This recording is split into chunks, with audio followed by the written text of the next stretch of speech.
Chapter 351. The latest chapter of this book is not finished yet.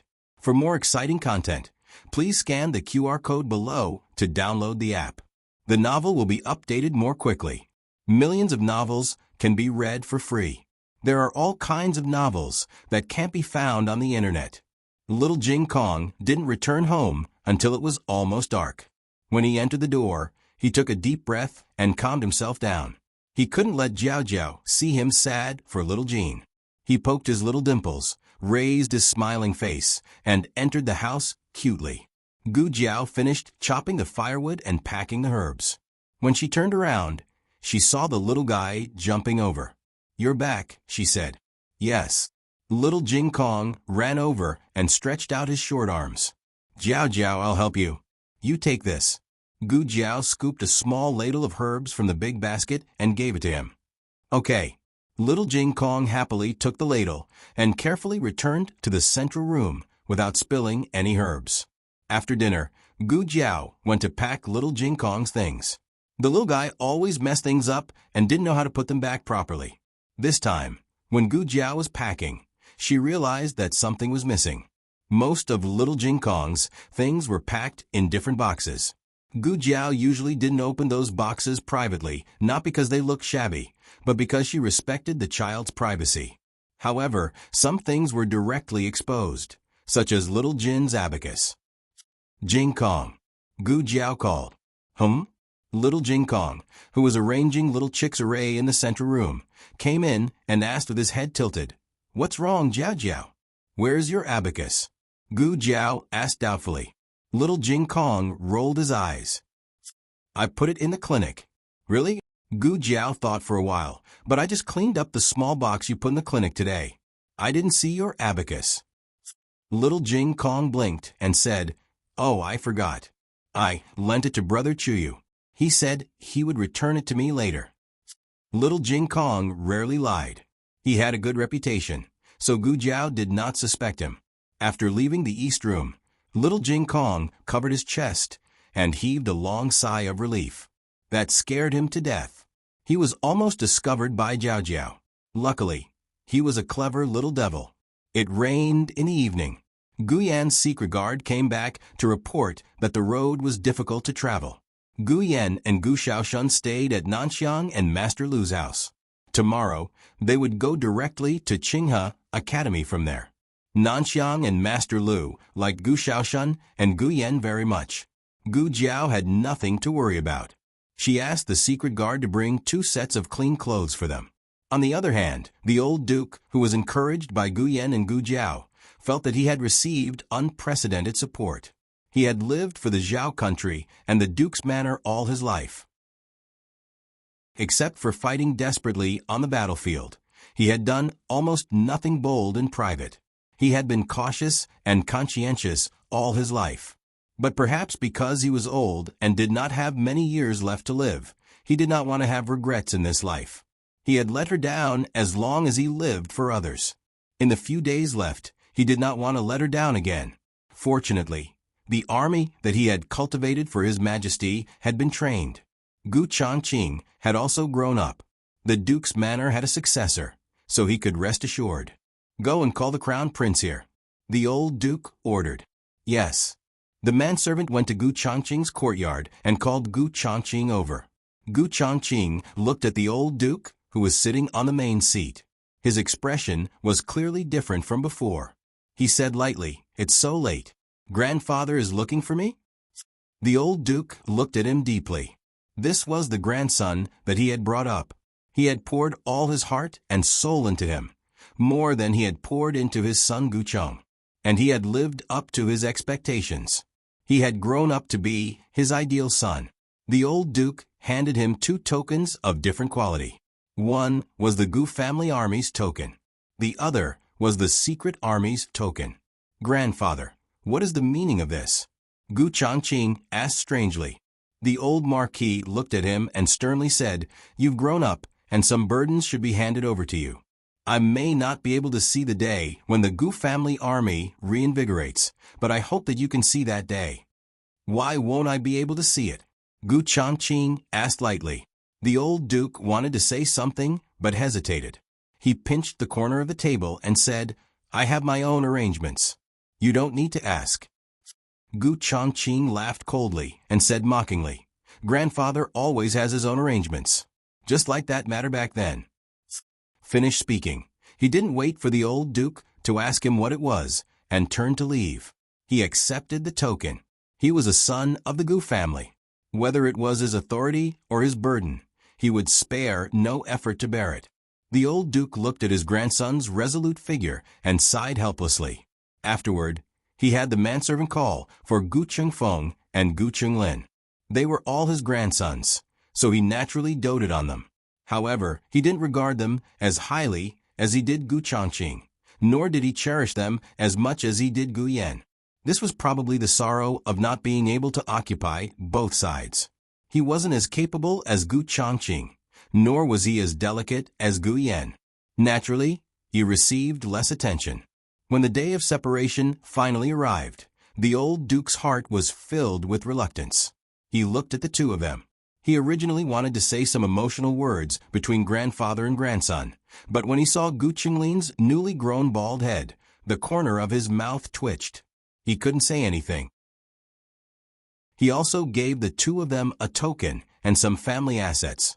The family assets were first sent to Gu Chongqing for safekeeping and would be handed over to them on the day the two of them set up their own families. He also left something for Gu Yan. He had already sent someone to send it to the hidden guards. When the time was right, he would hand it over to Gu Yan. Gu Jiao was married. A married lady was like spilled water. He didn't leave a token for her, but seeing that she was wholeheartedly devoted to Gu Yan, he still gave her a sum of money. It was also in the hands of the hidden guards. Marquis Gu went to repair the roads and wasn't in the residence. However, the old duke didn't even think about this invisible son of his. After handing everything over, the old duke left the manor in the middle of the night. Gu Chenglin looked at the token in his hand. He didn't know what it was used for and asked in confusion, "Second brother, don't you think grandfather is acting a little strange today?" Gu Chengfeng looked at the token, then at the boundless night sky, and said thoughtfully, "Quite strange indeed." It was a dark and windy night. The bustle and liveliness of the day faded from the capital, turning it into a quiet, isolated city. In the hazy night, a dark shadow leaped onto the walls and snuck into the palace like a ghost. A group of patrolling imperial guards walked past. Ever since the assassination attempt on Grand Concubine Jing, the palace's defenses had been strengthened and the number of imperial guards had doubled. Did you hear anything just now?" one of the imperial guards asked. His companion replied, "No, did you hear anything?" The rest of his companions shook their heads in unison. The first imperial guard scratched his head in confusion. "Maybe I heard wrong." He turned back to look at the impregnable palace walls. Apart from the patrolling imperial guards, there were also palace experts and hidden guards lying in ambush at the four corners of the walls. If someone had really snuck in, they wouldn't have gone so far as to deceive everyone, right? Let's go. Go ahead and patrol." The imperial guards marched forward in an orderly fashion. Not long after they left, a figure hidden in a tree flew in the direction of Pure Flower's palace. He was abnormally familiar with the palace's defenses, so he avoided the gazes of all the imperial guards and palace experts and successfully snuck into Pure Flower's palace. Grand Concubine Jing was currently sitting in a small meditation room, tapping on a wooden fish and chanting scriptures. Suddenly, a dark shadow flashed in and appeared behind her. However, when the dark figure was only 3 steps away from her, another dark figure leaped down from a roof beam, holding a long sword that was flashing with a cold light and coldly blocked in front of him. The Dragon Shadow Guard. The old Marquis was shocked. "Stop," Grand Concubine Jing said. The Dragon Shadow Guard lowered his long sword. "Withdraw," Grand Concubine Jing said. The Dragon Shadow Guard flew up and flew out of the window. The old Marquis knew about the Dragon Shadow Guard.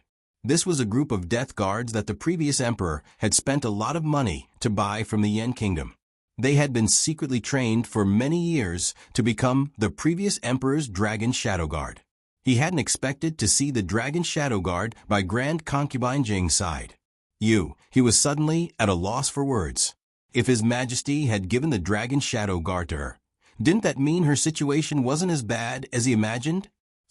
Why are you here? Grand Concubine Jing stared at her. The old Marquis met her gaze and found his voice after a long while. I heard you encountered an assassin in the palace and almost got ambushed by something Marquis Xianping gave you. Marquis Xianping was investigating this case in a rather high-profile manner, so all the civil and military officials had heard about it. The old Marquis naturally didn't believe that Marquis Xianping and the old Chancellor would frame Grand Concubine Jing. However, this was the terrifying part of this matter. The culprit was hiding in the dark, so it was impossible to guard against them. Grand Concubine Jing lowered her eyes and sighed. I'm fine. She put the wooden fish back on the table. The old Marquis frowned when he saw the injury on the back of her hand. You're injured. Grand Concubine Jing lowered her hand and covered it with her sleeve. It's just a small injury. It's nothing. Was it done by that person from Renshou Palace? After some thought, the old Marquis felt that Empress Dowager Zhuang was the only one who didn't want Grand Concubine Jing to come back. All of this might have been planned by the Empress Dowager in secret. Grand Concubine Jing lowered her eyes and smiled bitterly. Don't talk nonsense without evidence. We can't beat that person. Her pitiful and aggrieved appearance aroused the old Marquis's blood. Based on the old Marquis's personality, he might as well go all the way to Renshou Palace and assassinate Empress Dowager Zhuang to avenge her. However, the old Marquis was here to take Grand Concubine Jing away. He was a man with a plan, so he had to act according to plan. Empress Dowager Zhuang could be killed next time. He took a deep breath and said, I saw the dragon shadow guard just now and was hesitant about doing this.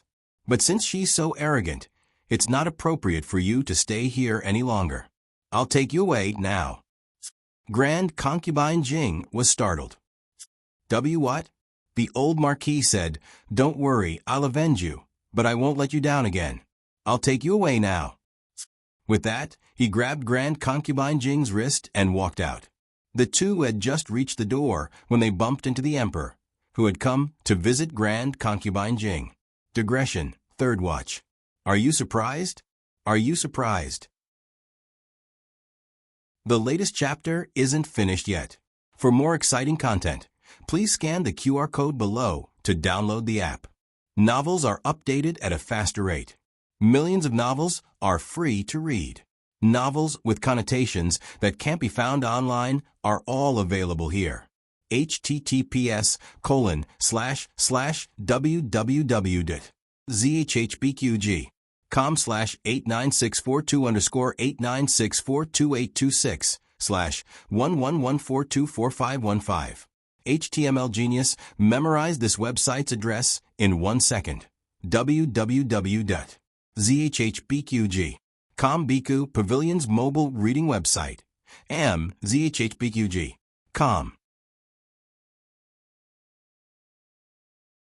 Chapter 352.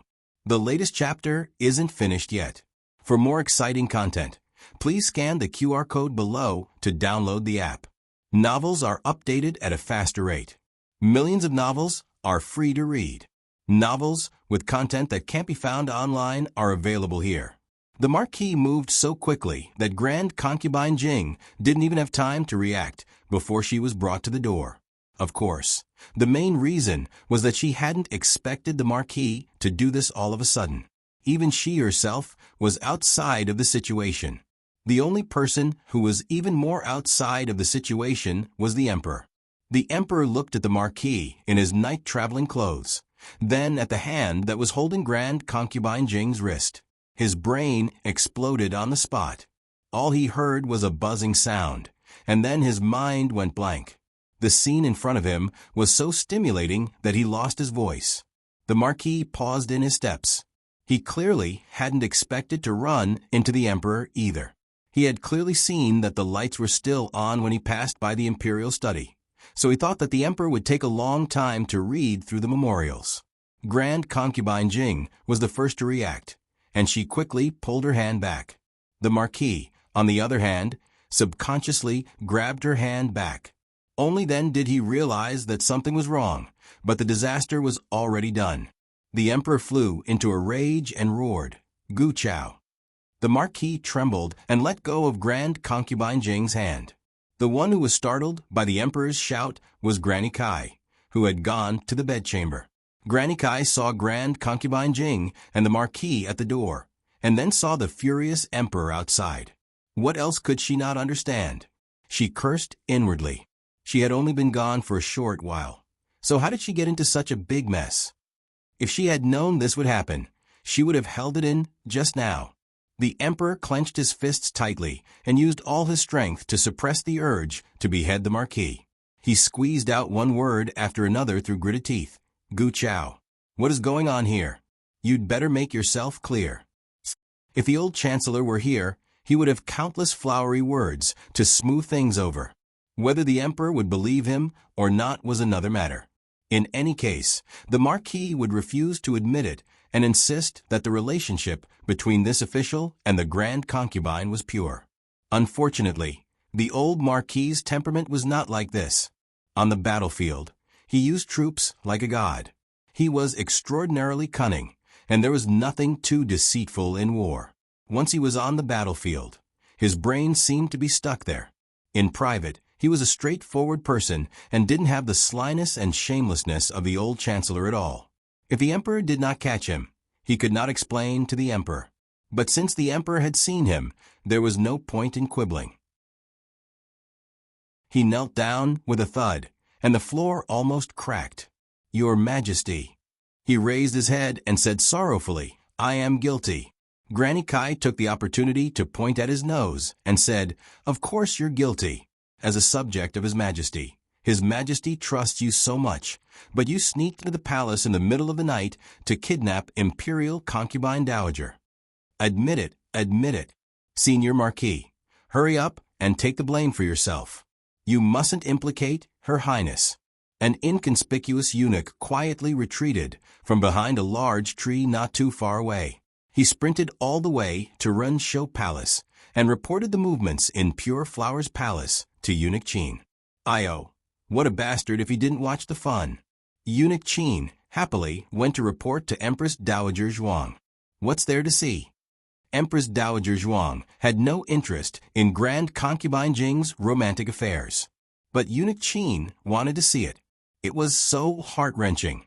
Eunuch Qin advised earnestly, "You'll lose a piece of meat if you see it. You've been acting with His Majesty for so long, so it's time to see the results. The sooner you step on her, the sooner you don't have to act anymore, right?" Empress Dowager Zhuang thought it was feasible and put down the memorial in her hand to go to Pure Flowers Palace. The atmosphere in Pure Flowers Palace was so heavy that everyone couldn't breathe. The palace servants all fell to their knees and trembled. The Empress Dowager has arrived. Following Eunuch Qin's announcement, everyone prostrated themselves even lower. Grand Concubine Jing and Granny Kai both glanced over at the same time.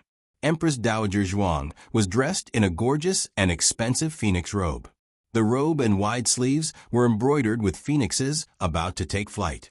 As she slowly walked over in the dark night, she inexplicably gave off the pressure of a judge. The old marquis and the emperor silently confronted each other and didn't look at Empress Dowager Zhuang. Even so, the two could still feel her aura. Eunuch Wei bowed to Empress Dowager Zhuang. Empress Dowager Zhuang walked up the steps and swept her gaze over everyone. She asked calmly, "Oh, it's so late, but Pure Flowers Palace is still so lively. Even old Marquis Gu has come. Why is the old Marquis kneeling? He's even kneeling in Nanjing An's meditation room." At the mention of this, the emperor remembered that Gu Chao was kneeling in the wrong place. He gritted his teeth and said, "Get out here and kneel."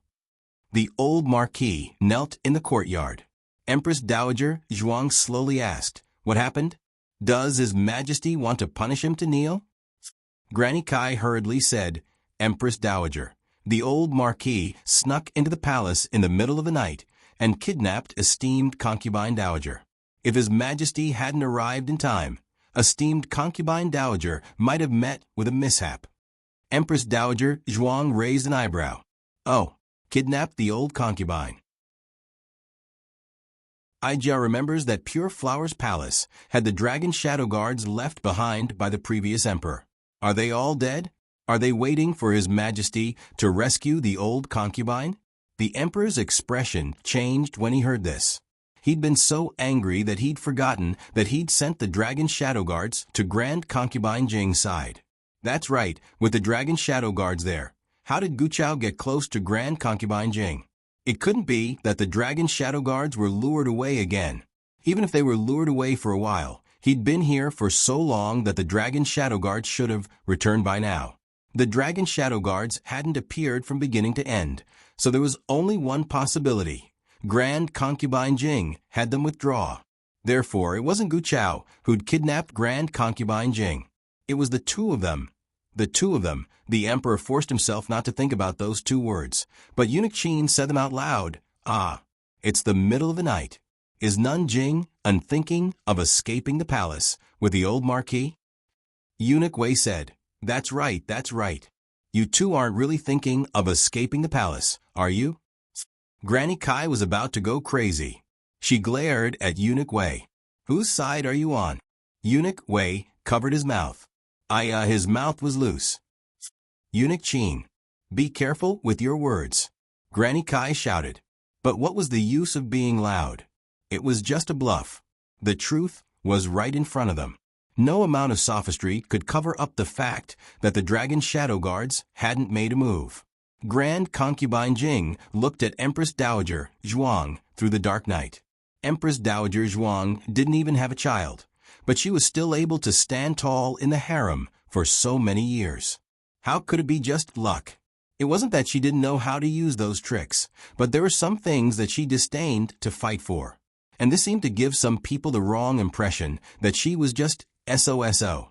She couldn't do anything other than take the blame and be bitterly disappointed. Zhuang Jintz was proud. The proud Zhuang Jintz wouldn't come to watch Grand Concubine Jing's drama, nor would she hit her when she was down. She was disdainful. Zhuang Jintz had changed. She was still proud, but there was something more than that. Grand Concubine Jing clenched the string of Buddhist beads in her hand. Empress Dowager Zhuang smiled coldly.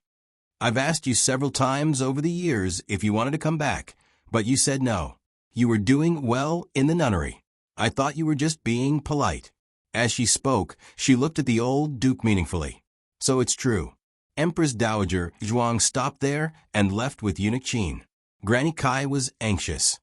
Empress Dowager, you can't say that. When did you ask Grand Concubine if she wanted to come back to the palace? Did Empress Dowager Zhuang ask? Of course not. But were they the only ones allowed to accuse her? In this situation, at the right time, at the right place, I'm going to kill you. Empress Dowager Zhuang, who bowed down for 5 candied fruits, was so domineering. Men always cared about this kind of thing, and because they cared, they were suspicious. Empress Dowager Zhuang's words were the straw that broke the camel's back. Granny Kai knelt down and begged, Your Majesty, don't listen to Empress Dowager's nonsense. Grand Concubine and old Duke Gu are innocent. Grand Concubine never said that to Empress Dowager. Empress Dowager never sent anyone to the nunnery to ask Grand Concubine to come back. Grand Concubine is your mother. You have to believe her. Your Majesty. You have to believe Grand Concubine. The emperor's heart ached. It hurt more than when he found out that the old chancellor was his father. Maybe it was because he subconsciously knew that the old chancellor and Empress Dowager Zhuang couldn't be real. A woman like Empress Dowager Zhuang didn't need any man. She was too strong and powerful. However, his concubine Jing was weak and helpless, and Gu Chao had saved her life. When he was hesitating whether to agree to Gu Chao's request for marriage, it was she who spoke for Gu Chao. Could it be that she really had Gu Chao in her heart? He looked at concubine Jing sadly and said with red eyes, If I didn't happen to meet you, would you have left with him? At this moment, he finally understood why he was so upset. Even if Empress Dowager Zhuang really had a man, she wouldn't give up the country and power. She was still the high and mighty Empress Dowager Zhuang and his mother. No matter how much he disliked her, despised her, and hated her, he could never get rid of her. But concubine Jing just wanted to abandon him. She didn't want him. She didn't want her son anymore. The emperor's throat swelled with pain. He turned around and held back the tears in his eyes. You can go. The latest chapter of this book isn't finished yet. For more exciting content, please scan the QR code below to download the app. Novels are updated at a faster rate. Millions of novels are free to read. Novels with connotations that can't be found online are all available here. https://www.zhbqg.com/8964-2_896426/111405566. HTML Genius memorized the website's address in 1 second. www.zhbqg.com Biku Pavilion's mobile reading website. zhbqg.com. Chapter 353. The latest chapter isn't finished yet. For more exciting content, please scan the QR code below to download the app. Novels are updated at a faster rate. Millions of novels are free to read. Novels with content that can't be found online are all available here. If he didn't leave now, he was afraid that he wouldn't be able to stop himself from chopping off Gu Chao's head, even though he deserved to die. Your Highness, Grand Imperial Concubine. Granny Kai cried out miserably. The emperor turned around abruptly and saw the old concubine's pale face. She looked like a withered autumn leaf that was about to fall. She took one last look at the emperor with tears in her eyes before she closed her eyes and fainted. The emperor stepped forward to catch her. Holding her bony body, he yelled anxiously, "Mother, mother, summon the imperial physician." By the time the old concubine woke up, it was already past midnight. The emperor was reviewing memorials in his study, with the old marquis kneeling in front of him. The emperor hadn't thought of how to deal with him yet, but it was too embarrassing to let him kneel in the courtyard. A young eunuch came to the door of the study. Eunuch Wei walked over and listened to him say a few words. He nodded and returned to the study, whispering, "Your Majesty, the old concubine is awake." The emperor didn't have the urge to rush over to see her like he used to. Perhaps he was hurt by her abandonment of him. He never thought that he was less important to her than a wild man outside. The emperor glared coldly at the old marquis. It took him a lot of effort not to issue an imperial edict that would exterminate his entire family. Eunuch Wei sighed and said, "Your Majesty, do you want to go take a look?" The imperial physician said that the old concubine's condition isn't good. She even spat out a mouthful of blood just now. The emperor's heart skipped a beat when he heard about the old concubine spitting out blood. After all, they had been mother and son for so many years. It wasn't something that could be broken so easily. He got up and went to the old concubine's bedchamber.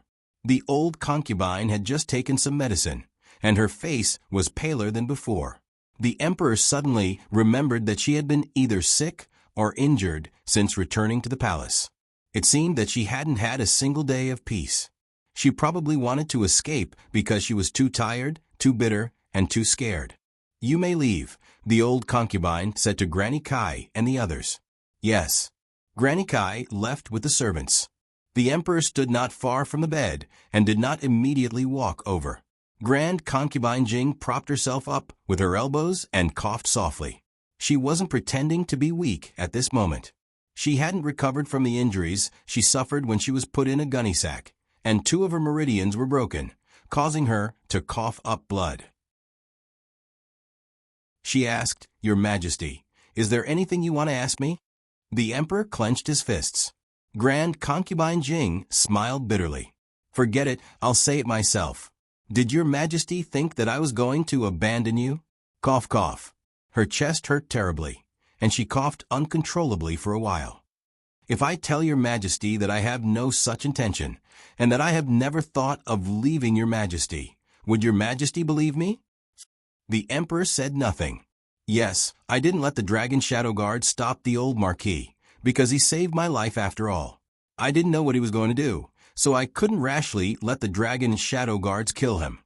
Later on, he was also anxious.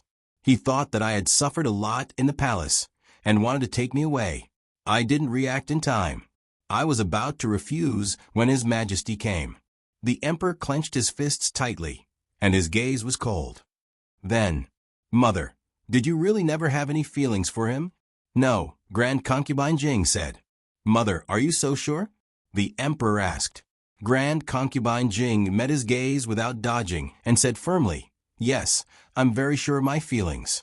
I've only ever had the late emperor in my heart, and no other man has ever existed.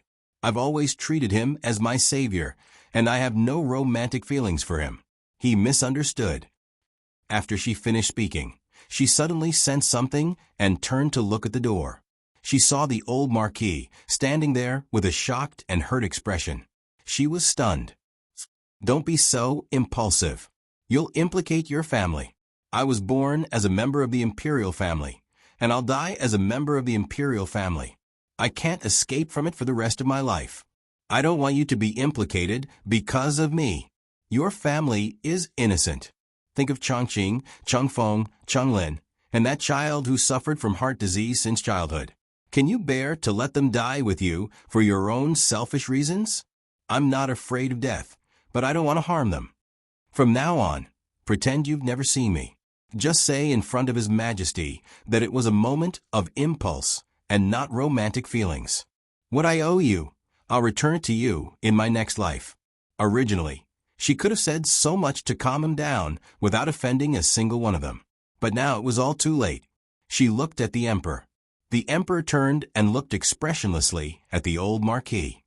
Beloved official Gu has heard esteemed imperial concubine's thoughts? He hadn't just heard it. Every single word was like a stab to his heart. The old marquis was so angry that his entire body trembled and his knuckles cracked. Grand Concubine Jing's expression changed and she opened her mouth. However, the old marquis didn't give her a chance to explain. He took out the red knot that he'd kept for many years and casually tossed it into the fire before turning to leave. Grand Concubine Jing closed her eyes. Her knuckles, under her wide sleeves, were white from clenching them so hard. News of what happened in Pure Flower's palace didn't spread. Everyone in Pure Flower's palace had been ordered to keep their mouths shut. Even Empress Xiao didn't hear anything when she came over. Empress Dowager Zhuang didn't leak anything either. The emperor was very grateful for this. He called out to Empress Dowager Zhuang on his way to court and awkwardly thanked her. "What are you thanking me for?" Empress Dowager Zhuang asked indifferently. No one was watching, so what was the point of pretending? "It's nothing." The emperor left without looking back. Empress Dowager Zhuang rolled her eyes. How shameless. The nunnery in the palace had been renovated and Grand Concubine Jing had moved there. It was said that the emperor had been tied up with official business that day and hadn't personally brought Grand Concubine Jing to the nunnery. She couldn't have fallen out of favor, right? A palace maid whispered as she swept the floor in the imperial garden. The eunuch beside her said, "How could that be? Esteemed imperial concubine is His Majesty's mother. It was His Majesty who personally brought her back from the nunnery." "But haven't you heard that His Majesty and the Empress Dowager have reconciled? And His Majesty is in such a hurry to have esteemed imperial concubine move out of Pure Flower's palace." The palace maid was halfway through her sentence when she felt someone pinch her arm. "I didn't say anything wrong. She turned around and saw Grand Concubine Jing's sedan stop behind her. She dropped to her knees in fright. Grand Imperial Concubine. Grand Concubine Jing didn't say anything, but Granny Kai glared at her with resentment. "Let's go," Grand Concubine Jing said. "Yes," Granny Kai replied. Once they were far away, Grand Concubine Jing said to Granny Kai, You saw it. Everyone in the palace is dependent on His Majesty, except for the one in Renshou Palace." Granny Kai looked at her with heartache. "Your Highness." Grand Concubine Jing casually plucked a leaf and rubbed it as she murmured, "Without His Majesty's love, one would choke to death just from drinking water in the palace. She doesn't need it. She doesn't need it. Gu Jiao hadn't been to the palace for a few days. Xiao Lulang didn't seem to do much when he was at home. But when he left, everyone realized that he was the one who worked the hardest at home. Not to mention other things. Just tutoring 3 little boys was enough to torture them to death. Little Jing Kong always had 100,000 whys. Gu Yan always had 100,000 reasons why he didn't want to learn. And Gu Xiaoshan always had 100,000 reasons why he didn't understand. The old chancellor was old after all. He could handle it for a day or two, but he was on the verge of schizophrenia after working so hard every day. Moreover, he wasn't free every day. Once he was held up by the directorate's official business, the task of tutoring fell on Gu Jiao. Therefore, Gu Jiao was very busy recently. Little Jing Kong had an abacus homework today. Gu Jiao asked him to take out the golden abacus. "Where's your abacus? Didn't Chuyu return it to you?" Little Jing Kong rolled his eyes. "I returned it, but I lent it to Brother Kanji again. We're all good friends. We should treat each other equally." Yes, treat each other equally. He was really a clever little boy. Gu Jiao looked at him suspiciously. "Really?" Little Jing Kong nodded repeatedly. Really, I didn't sell it." Gu Jiao narrowed her eyes. After finishing her homework, dinner wasn't ready yet. Gu Jiao went to the backyard to collect the dried herbs. Little Jing Kong poked his head out from the central room. "Jiao, I'm going to play with Zhao Xiaobao." After saying that, he ran away like a wisp of smoke. Zhao Xiaobao again. The little guy always went to find Zhao Xiaobao recently. When did he become so fond of playing with kids younger than him? Gu Jiao felt strange. After hesitating for a while, she put down the herbs and went out of the yard. She went next door. Uncle Zhao was repairing a stool in the yard. When he saw her, he smiled and greeted her. Jiao, come in and have a seat." "Uncle Zhao." Gu Jiao greeted him politely and asked, "Is Jing Kong here?" "No." Uncle Zhao shook his head. As expected. Gu Jiao asked again, "Where's Xiaobao? Is he here?" Uncle Zhao said, "Xiaobao is not here. He went to find Brother, who was Granny Zhou's grandson. He lived at the other end of the alley." "Did little Jing Kong go there to find Zhao Xiaobao?" Uncle Zhao asked. "Did Jing Kong go out?" Gu Jiao said, "Yes, he said he went to find Xiaobao." Uncle Zhao frowned and pointed in the direction of Chang an avenue, saying, "I've seen this child go that way several times recently. I thought you knew. Then I'll go look for him." Gu Jiao left the Zhao family's house and walked in the direction of Chang an avenue. The little guy had become bolder recently. He even dared to lie and sneak out of the alley. Gu Jiao decided that when she caught the little guy later, she would punish him severely no matter how cute he acted. Gu Jiao came to Chang an avenue. Chang an avenue used to be more prosperous than Xuanwu Avenue. However, since the girls' school opened on Xuanwu Avenue, it had attracted a lot of customers. Now, the two streets were almost on par. Gu Jiao walked a few steps and vaguely sensed a strange breath. The breath was very faint. It was almost impossible to detect if one was not close enough. That person was watching Jadewater Alley. Gu Jiao rarely walked in this direction. The last time she came, there was no such breath. Gu Jiao's fingertip moved, and a piece of black gunpowder shot out. The person thought it was a hidden weapon and blocked it with his sword. The gunpowder exploded on the blade. "Aya, what is this?" The man rolled down from the roof with a clatter. Gu Jiao took a few steps forward and stepped on the person's chest. The person was not to be trifled with. Even if he was hit by the gunpowder, he still had some strength to fight back. He jumped up like a carp and avoided Gu Jiao's foot. Then he waved his sword and stabbed at Gu Jiao. The only weapon Gu Jiao used in her previous life was a dagger. It was not easy to hurt her with this weapon. Gu Jiao grabbed his wrist with one hand and twisted it to knock the dagger out of his hand.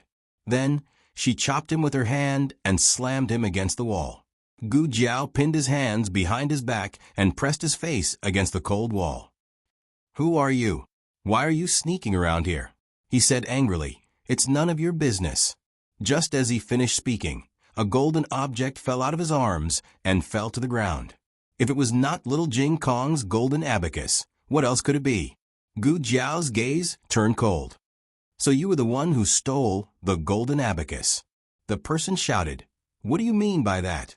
I didn't steal it. Gu Jiao said coldly. If you didn't steal it, then you stole it? The person gasped. I didn't steal it either. Gu Jiao exerted force, and he felt his bones cracking. He hurriedly said, I bought it. I got someone to buy it. You can have it if you like it. It's not worth much anyway. The golden abacus was not worth much? How arrogant. This person obviously knew martial arts. Gu Jiao was worried that he bullied little Jing Kong and extorted it from little Jing Kong. She did not want to show mercy. Just as she almost broke his ribs, he suddenly said, You can ask him if you don't believe me. I bought it from him.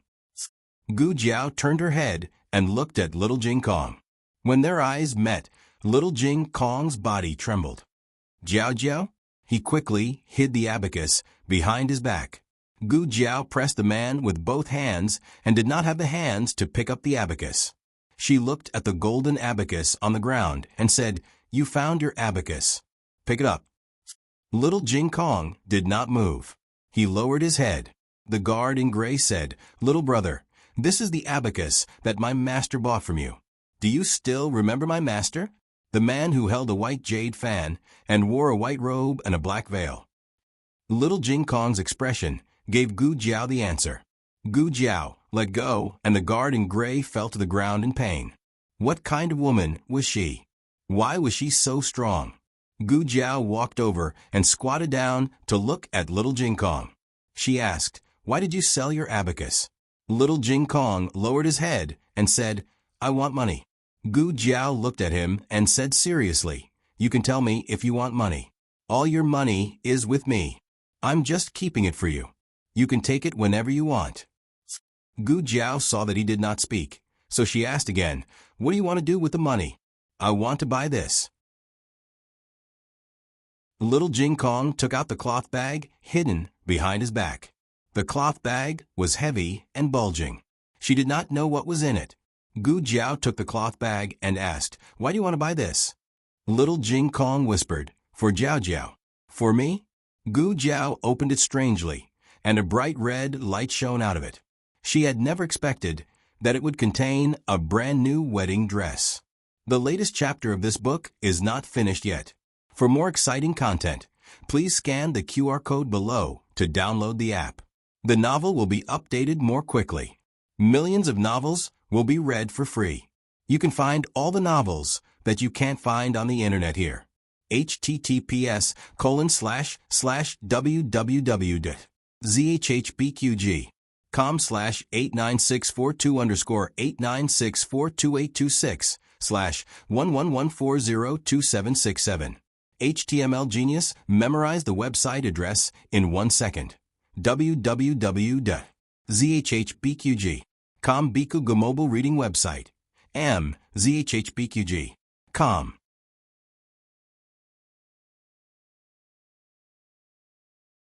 Chapter 354. The latest chapter of this book is not finished yet. For more exciting content, please scan the QR code below to download the app. The novel will be updated even faster. Millions of novels will be read for free. All the novels that can't be found online will be available here. A strange emotion filled Gu Jiao's chest. She felt that her heart was slightly swollen, as if someone had placed a sun in it. Even the tip of her heart was hot and painful. She had never dealt with such strong and complicated emotions before, so she didn't know what it was. What a beautiful dress. Who did you make it for? It's for Sister Jinyu. Why did you make such a beautiful dress for her? Jiao Jiao doesn't even have it. The conversation between the little guy and Yao flashed across Gu Jiao's mind. It wasn't that she didn't hear it, but she didn't take it to heart. Did the little guy take it to heart? Did he feel bad that someone else had a wedding dress, but she didn't? She didn't think about the wedding dress. She was already married and didn't need a wedding dress anymore, although she had never worn one before. In this world, no one would think that she still needed a wedding dress, except for this little guy who didn't know anything. This little guy who wanted to give her the best things in the world. In order to buy her a beautiful wedding dress, he sold his most beloved Xiao Jin. She always asked very little from others. Perhaps it was because she had been in deep despair when she was young. So when she grew up, she avoided all expectations in order to avoid disappointment. This had always been her principle of doing things. She realized that living like this would make her feel peaceful. But Jing Kong, you'll spoil me like this. Gu Jiao stared at him, almost speechless. Little Jing Kong thought that she was angry. He lowered his head, grabbed his little fingers, and said nervously, Jiao Jiao, don't be angry. I'll buy Xiao Jin back when I earn money in the future. He just wanted to give Jiao Jiao a surprise, so he didn't ask Jiao Jiao for money. But he didn't expect that Jiao Jiao would catch him selling Xiao Jin. So sad. More sad than losing Xiao Jin. He did not want Jiao Jiao to dislike him. The gray-clothed guard also didn't expect that the little monk he was tailing would end up in such a situation. Both he and the young master were puzzled as to why the little monk needed so much money at such a young age. Who would have thought that he wanted to buy a wedding dress for this little girl? After keeping an eye on the little monk for so long, the guard in gray finally got some information about him. The little monk was called Jing Kong and came from a remote temple in Yuzhou province. About 1 year ago, he was adopted by someone and returned to the secular world.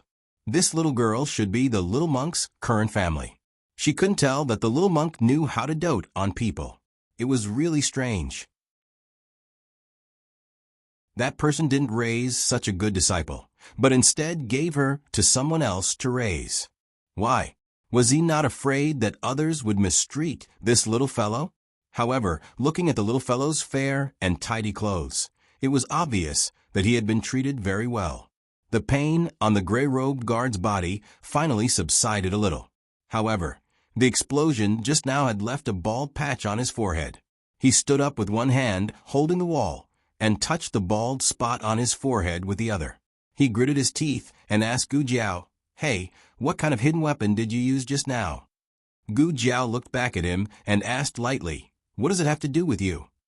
The guard in gray was speechless. Did this little girl return his words to him? The guard in gray said, "I didn't steal or rob. I was beaten up by you for no reason. Don't you feel sorry for that?" Gu Jiao said, "You were looking for a child to buy something, and you're tailing him sneakily. Don't you think you deserve to be beaten up?" It seemed to make sense. The guard in gray was speechless. Gu Jiao had never been polite to such people. Not to mention a fair deal from the moment they approached little Jing Kong. Their motives were already impure. It was just that she didn't want to fight in front of little Jing Kong. Gu Jiao took back the golden abacus and said, "Why are you still here? Are you waiting to be beaten up?" The guard in gray weighed the pros and cons, and after confirming that he really couldn't beat her, he left resentfully. Little Jing Kong lowered his head and tugged at the corner of his little clothes. "Jiao Jiao, if you don't like it, I can—" What he got in response was a warm hug. He was stunned and blinked his big eyes. His eyelashes flickered. "Jiao Jiao? I like it." Gu Jiao hugged the little guy in her arms tightly and breathed in his warm breath and milky fragrance. "I like it very much. Thank you, Jing Kong." Little Jing Kong finally felt relieved. He buried his little head in Gu Jiao's neck. Jiao Jiao liked his present. It was so nice. Gu Jiao patted his little head and put the golden abacus in his hand. "Don't sell it in the future. It's so beautiful that I'll be reluctant to part with it." "Okay." He nodded. Xiao Jin also came back. It was so nice. The two of them went home happily. The gray-clothed guards also returned to their temporary residence.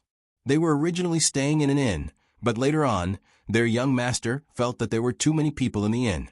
So he found a guarantor to rent a residence near Jadewater Alley. It was in a small alley at the end of Chang'an Avenue. Firstly, it was quiet. Secondly, it was close enough to monitor the little monk. But it seemed that he had a bad start today. What happened?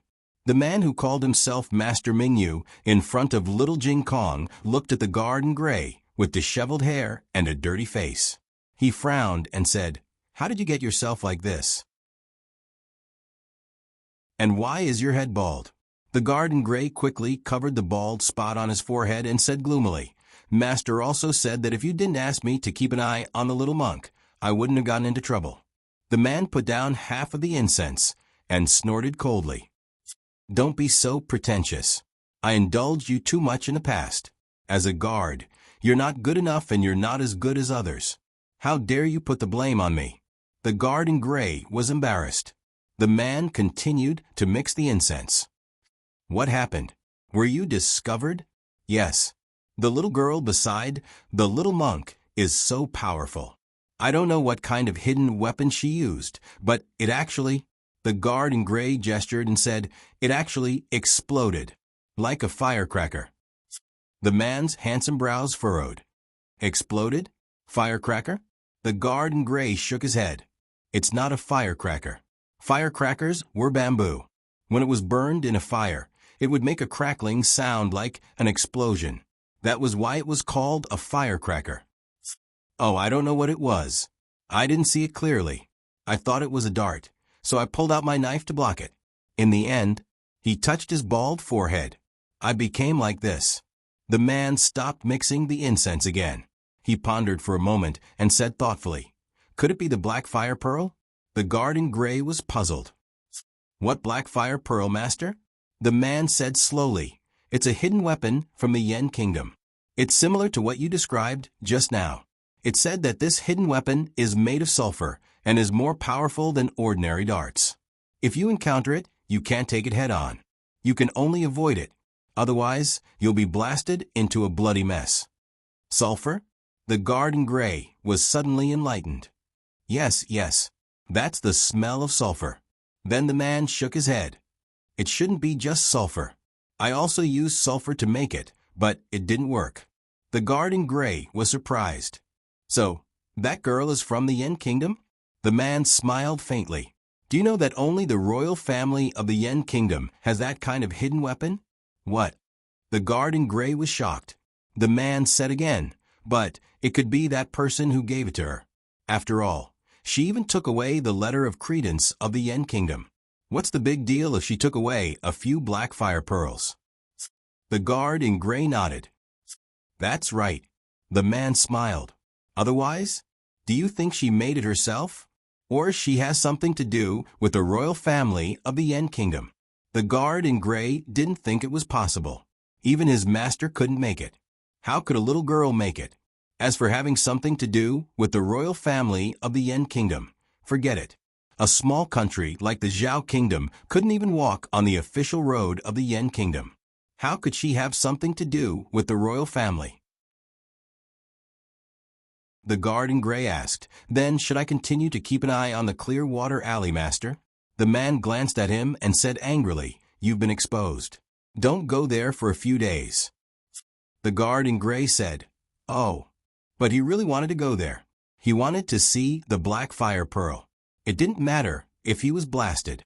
After returning home, little Jing Kong couldn't wait to let Gu Jiao try on the new clothes he bought for her. Gu Jiao thought for a while and asked him if he knew what she bought. "Beautiful clothes," little Jing Kong said. It seemed that he didn't know it was a wedding dress. Gu Jiao explained to him, "It's a wedding dress.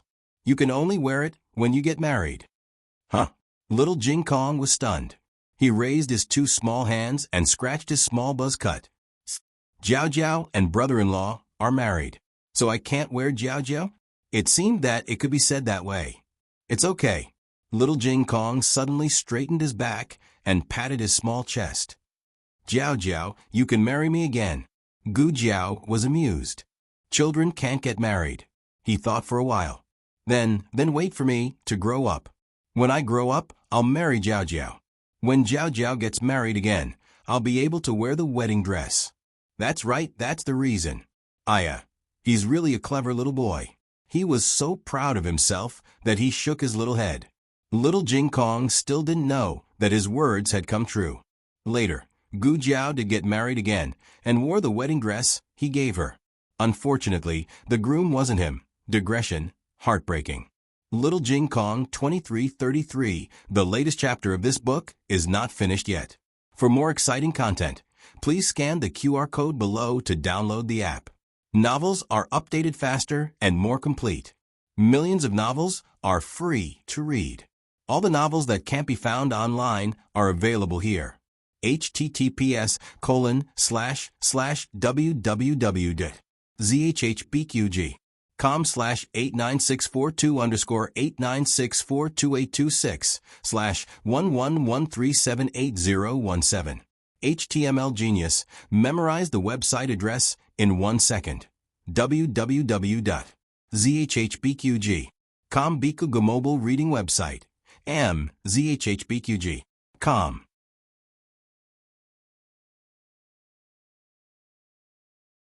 Chapter 355. The latest chapter of this book is not finished yet. For more exciting content, please scan the QR code below to download the app. The novel is updated even faster. Millions of novels are free to read. All the novels that can't be found online are available here. Today's dinner was made by Senior Servant Fong. Yuya accidentally added too much firewood, causing the dishes for Little Jing Kong to be a bit burnt. Little Jing Kong was not picky about his food, and he finished it without leaving anything behind. He wanted to grow up quickly so that he could marry Jiao Jiao. On the other side, Xiao Lulang, who was in Pingshan village, didn't know that his wife was being targeted by the little fellow.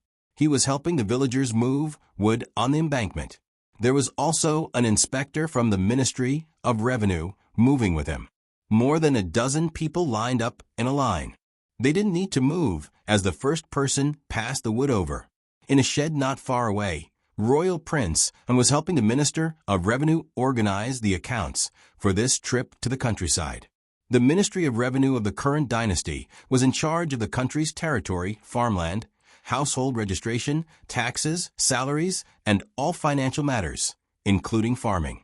They were going to the countryside this time to provide relief and also to help the villagers dig canals to draw water and rebuild the fertile fields after the disaster. They didn't have enough manpower, so some things had to be done by the officials themselves. Royal Prince suddenly appeared in the group on the day of departure. Before that, no one knew that he would go to the countryside with them. Royal Prince's leg injury was almost healed, so he should be able to walk. He and Grand Tutor Zhuang had sent someone to inform the Minister of Revenue, so he was asked to stay by the Minister of Revenue's side to do some idle things. While he was recording the accounts, he inadvertently glanced at Xiao Lulang, who was beside the embankment. Because of the hot weather, the villagers had all taken off their shirts. Even the inspector from the Ministry of Revenue was shirtless. Xiao Yolang's white undergarment was particularly eye-catching. His clothes were soaked in sweat and clung tightly to his body. Usually, it wasn't very obvious because of the heavy official's robe. Today, one could see that his body was more muscular than expected. His sleeves were rolled up high, revealing his well-defined forearms. Royal Prince unsubconsciously pinched his forearms. He didn't seem to be as muscular as him. Moreover, Royal Prince vaguely remembered that a year ago in the countryside, Xiao Lulang was not as tall as him. Why did he look so much taller now? Editor Zhuang, are you done with this? The Minister of Revenue reminded him. Just a little bit more. Royal Prince came back to his senses and handed the last page to the Minister of Revenue. All right, please take a look. Xiao Lulang and the villagers were busy until the sun set in the west. The villagers baked pancakes, steamed cornbread, and mixed pickled vegetables for everyone to eat. Originally, he wanted to kill the chicken, but was rejected by the Minister of Revenue. The imperial court does not extort the wealth of the people, does not take a single cent from the people, does not covet a single grain of rice from the people. The rice and flour were also paid for by the villagers. Princeton was not used to it. Even during the most difficult days in the state of Chun, he had never eaten this kind of food. He saw that Xiao Lulang was enjoying it. Xiao Lulang and the villagers sat on the ridge of the field, not burdened by the image of an imperial Hanlin official. An uncle from the village walked over and sat down next to Xiao Lulang. He asked with a smile, "Lord Xiao, are you used to it?" "Pretty good," Xiao Lulang said. Xiao Lulang treated people coldly, not like Royal Prince, and who was always as gentle as jade and had the appearance of a modest young master. However, he worked the hardest and did not put on airs. The villagers were more willing to get close to him. Uncle took advantage of the fact that no one was paying attention and took out a boiled egg for him. "It's hot, eat it quickly. I see that you've been working the whole day. You're working even harder than us. Your aunt cooked it for you." Xiao Lulang refused. "No need, I'm full. Uncle Zhang can eat it himself." Eldest uncle forced the egg into his hand. "Hey, just eat it. Last time when Gooden had a stomachache, if you didn't give him medicine, he wouldn't have recovered so quickly.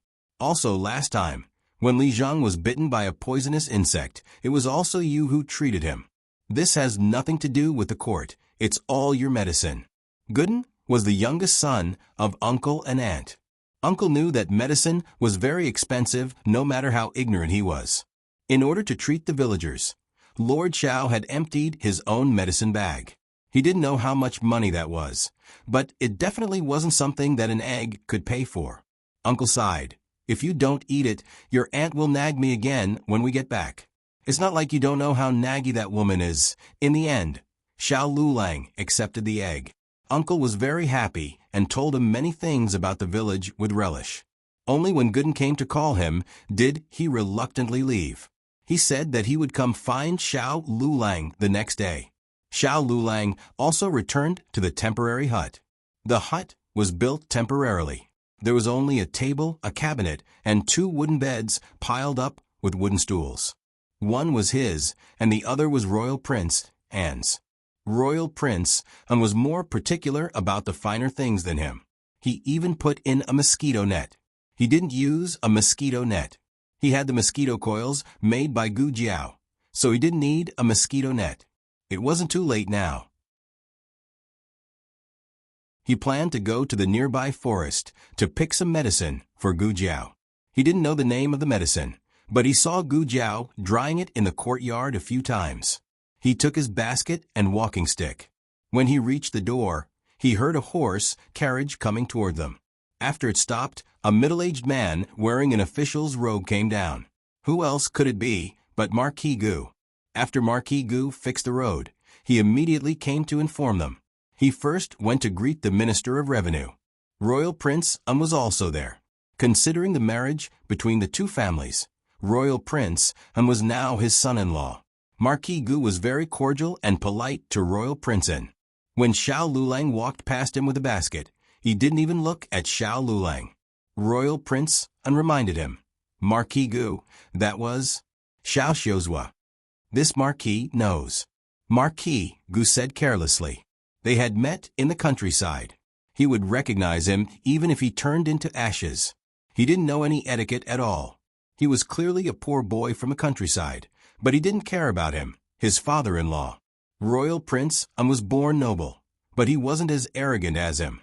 Royal Prince Anne felt Marquis Gu's contempt toward Xiao Lulang. He said with slight confusion, "He's Marquis Gu's son-in-law." Marquis Gu thought, "I didn't acknowledge that girl." What son-in-law or not? Even if he acknowledged that girl, he wouldn't accept a poor boy from the countryside as his son-in-law. So what if he was the top scholar? So what if he entered Hanlin Academy? He's still a country bumpkin. He, Gu Chong, only had one son-in-law, Royal Prince Anne. "I heard that you're not used to the food in the countryside, so I brought some good food for you." Marquis Gu didn't want to talk too much about Xiao Lulang. He took the roast duck, crispy chicken, and jerky that he bought on the way from the carriage and gave them all to Royal Prince Anne. He didn't leave anything for Xiao Lulang. Xiao Lulang didn't know that Marquis Gu was favoring Royal Prince Anne. He entered the forest. He had come to pick herbs a few times, so he was quite familiar with the path in the forest. After walking for a few minutes, he found the herbs he needed. He squatted down and started picking the herbs. He had heard Gu Jiao tell Yuya before that this kind of herb was hard to buy in the capital. She had to carefully dry it. When Xiao Lulang went to deliver the herbs to Gooden, he accidentally saw a few stalks of this kind of green grass lying on the ground in their house. After asking, he found out that there were many stalks of this kind of grass near the river in the forest on the east side of the village. Xiao Lulang quickly picked a basket full of herbs. It was about time for him to go back. Just as he turned around and walked down the mountain, he suddenly heard a rustling sound behind him. He felt a chill down his spine and quickly turned around. It turned out to be a hungry wolf with 2 glowing green eyes. This was the edge of the forest. The villagers had never seen a wolf before, but he met one today. His luck really didn't disappoint. This was a lone wolf that got separated from the pack. It was starving and looked at the prey in front of it. It didn't hesitate for long before opening its bloody mouth and pouncing towards Xiao Lulang. In the blink of an eye, Xiao Lulang took out a small round bead and threw it towards his head. With a loud bang, the hungry wolf was blown up and blood splattered everywhere. It howled and fell down. It turned its head to look at Xiao Lulang before running away with its tail between its legs. Xiao Lulang's whole body was soaked in cold sweat. He looked at the lone wolf that ran away and breathed a sigh of relief. It seems that my luck isn't that bad. Gu Jiao gave Xiao Lulang a total of 3 black gunpowder. She was afraid that he would blow himself up if she put too much. After all, he was always so unlucky, right? Xiao Lulang came to the river and squatted down to wash his face. But as he washed, he instinctively sensed a trace of danger approaching. Could it be that the lone wolf was back? No. This time, the aura was much more terrifying than the lone wolf. He frowned warily, turned around and put his hand into the bag of gunpowder. Not far away, 2 masked men in black stood on the riverbank with swords in their hands and looked at him covetously. Their eyes were full of murderous intent. It just so happened that he still had 2 black gunpowder left. He said that his luck was still not bad. Just as this thought flashed through his mind, the bag loosened and the black gunpowder fell into the water. Xiao Lulang, digression, a person can't be arrogant. Come, next sentence. The latest chapter of this book is not finished yet. For more exciting content, please scan the QR code below to download the app. Novels are updated faster and more complete. Millions of novels are free to read. Novels that can't be found online are all available here. https://www.zhbqg.com/89642_8964286/111376358.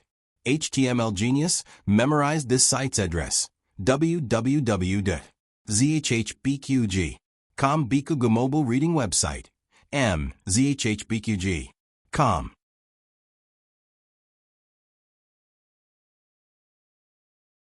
Chapter 356. The latest chapter of this book is not finished yet. For more exciting content, please scan the QR code below to download the app.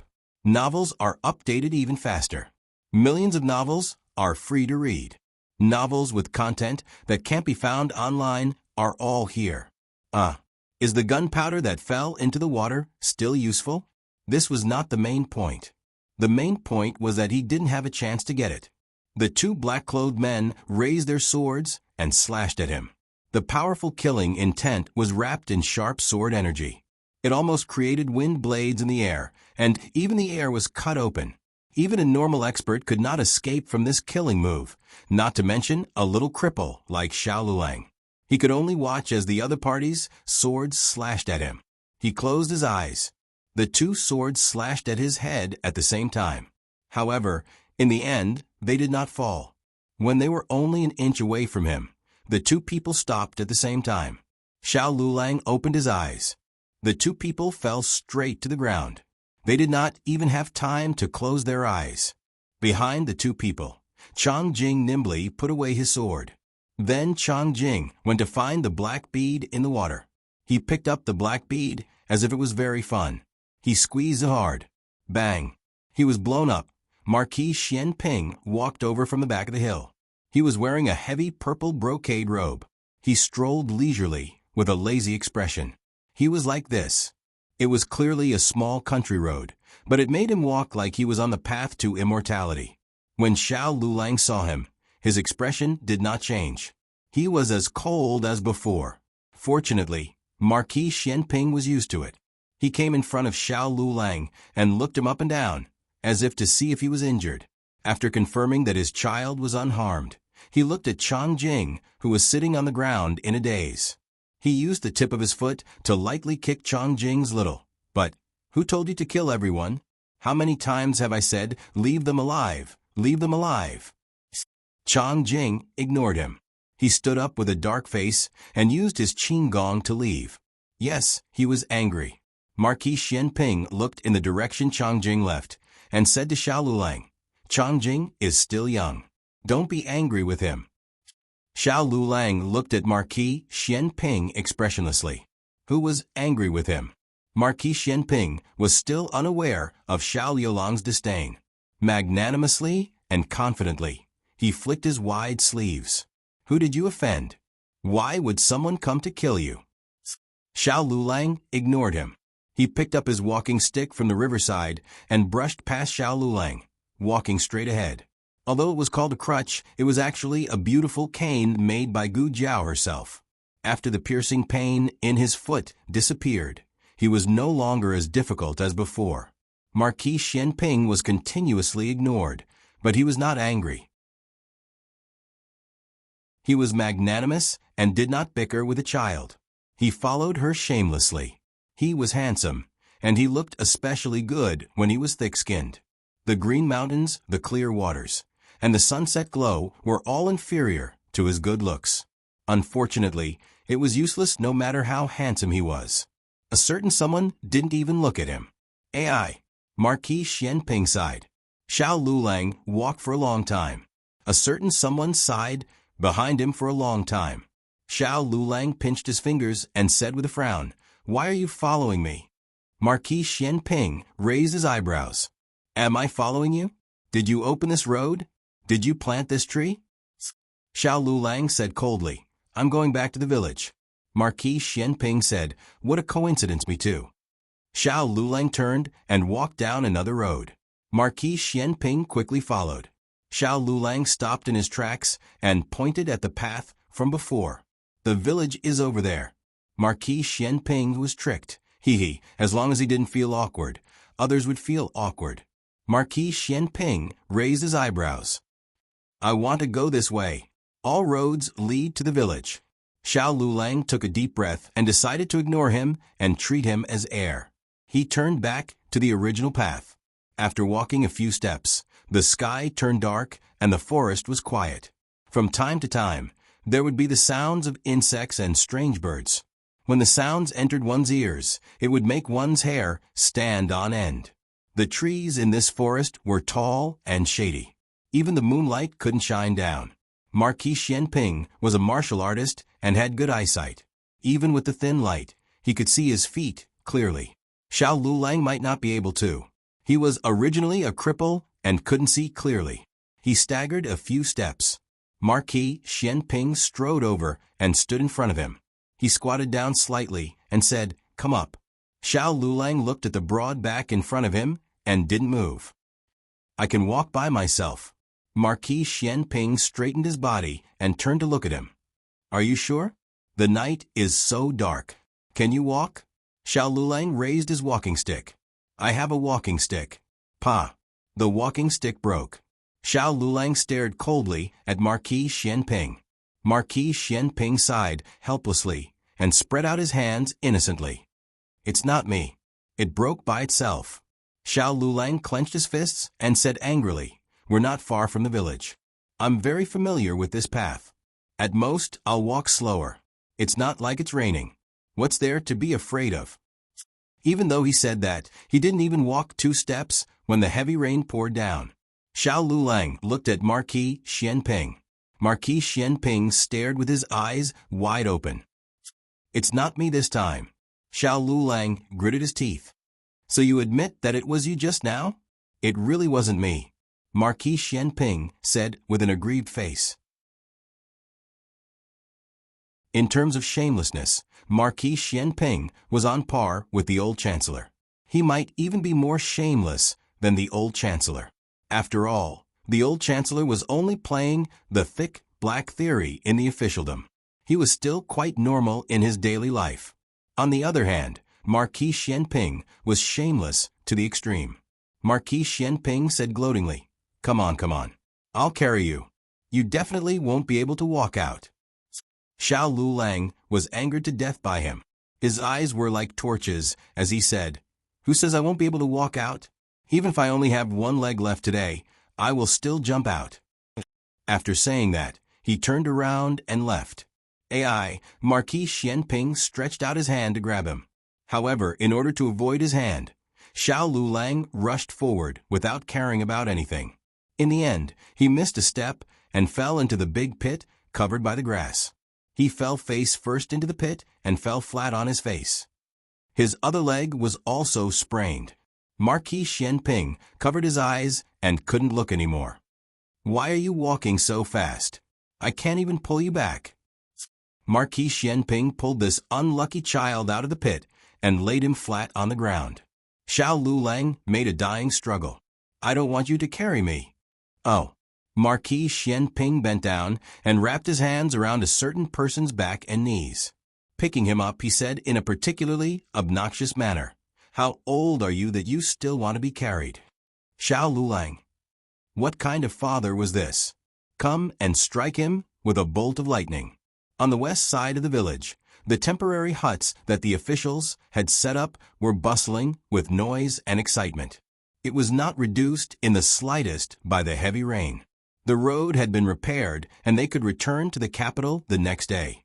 Everyone was very excited. In addition, Marquis Ding had brought quite a bit of good food. The officials, who had been eating cornbread and salted vegetables in the village for over 10 days, finally had a chance to eat meat. Everyone ate until their faces were red. It seemed that no one noticed that Xiao Lulang was missing.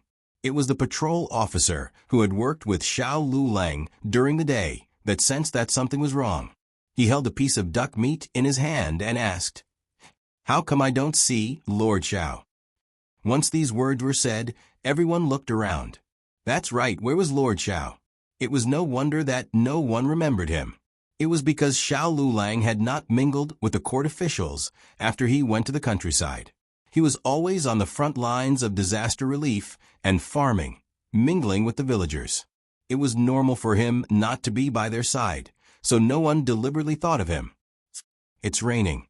Perhaps he's hiding from the rain at one of the villagers' houses, another patrol officer said. A registrar from the Ministry of Works said, "He's this ambitious at such a young age. He mingled with the villagers as soon as he arrived. His political achievements this time should be quite good." Whether he had ambition or not, he just did not say it out loud. People were strange like this. If they did not work, then those who did work would be blamed. No one said that Royal Princeton, who always followed the Minister of Revenue, was ambitious. Instead, it was Xiao Lulang, who mingled with the villagers, that was mistakenly said to be trying to gain popularity among the people. Royal Prince looked at Marquis Gu and saw that he did not care about Xiao Lulang. He called for Wu Yang. "Go find Lord Xiao." Yes. Wu Yang took the order and went out. As soon as he opened the door of the hut, he saw a strong and muscular figure in the heavy rain, walking like the wind towards them with a person on his back. His head was covered by his own outer robe, covering the person on his back. He only wore an inner robe, and his clothes were already soaked by the heavy rain. He stepped into the puddles, and the rain made it hard for him to open his eyes. "What's wrong?" Royal Prince saw that Wu Yang was frozen at the door and asked him, "What happened?" That Wu Yang did not dare to recognize it. Everyone saw that something was wrong and quickly squeezed to the door to look in the direction he was pointing. Everyone was stunned. Someone recognized him.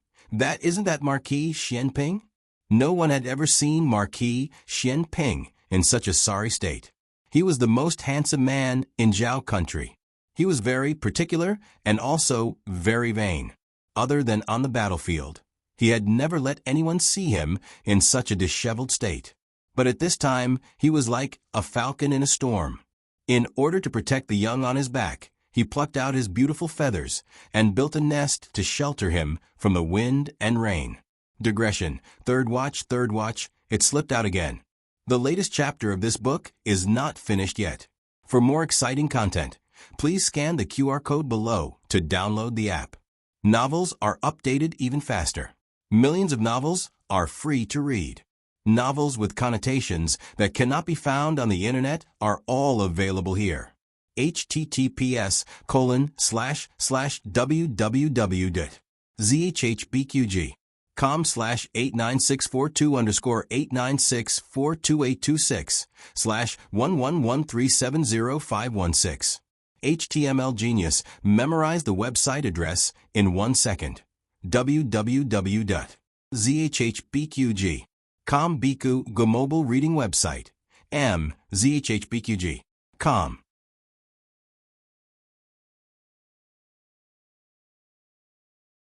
Chapter 357. The newest chapter of this book is not finished yet. For more exciting content, please scan the QR code below to download the app. Novels are updated even faster. Millions of novels are free to read. Novels with content that can't be found online are all here. Regardless of rank or status, Marquis Xianping was above everyone else. After he was recognized, no one dared to hide in the hut to hide from the rain. They all rushed out with umbrellas. Everyone fought to hold umbrellas for Marquis Xianping. Marquis Xianping looked at everyone impatiently.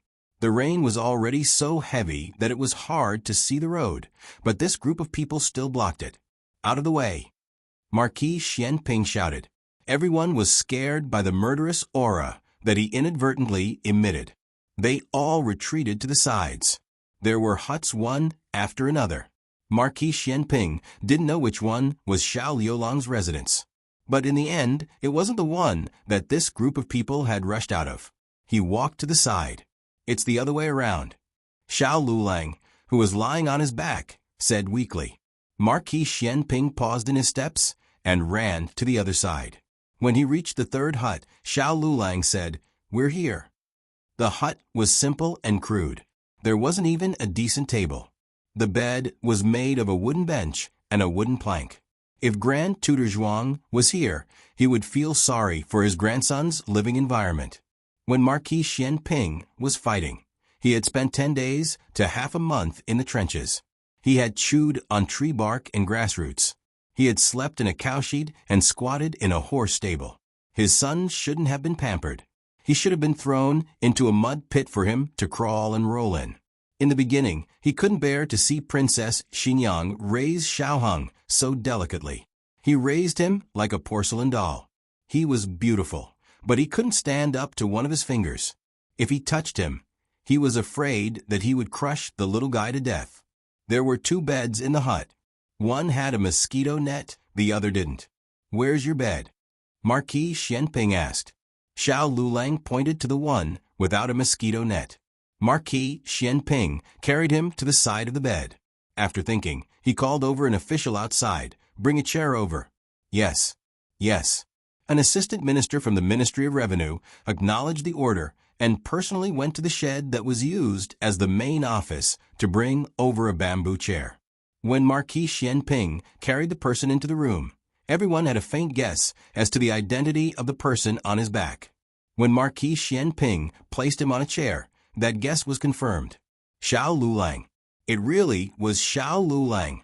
It was already very strange for Marquis Xianping to appear here on a rainy night. What was even stranger was that he actually carried Xiao Liulang back. And from the looks of it, Xiao Liulang seemed to be injured. What exactly happened? Everyone was confused. Other than the official who moved the chair into the room, no one else dared to enter. The Minister of Revenue and Royal Prince walked over.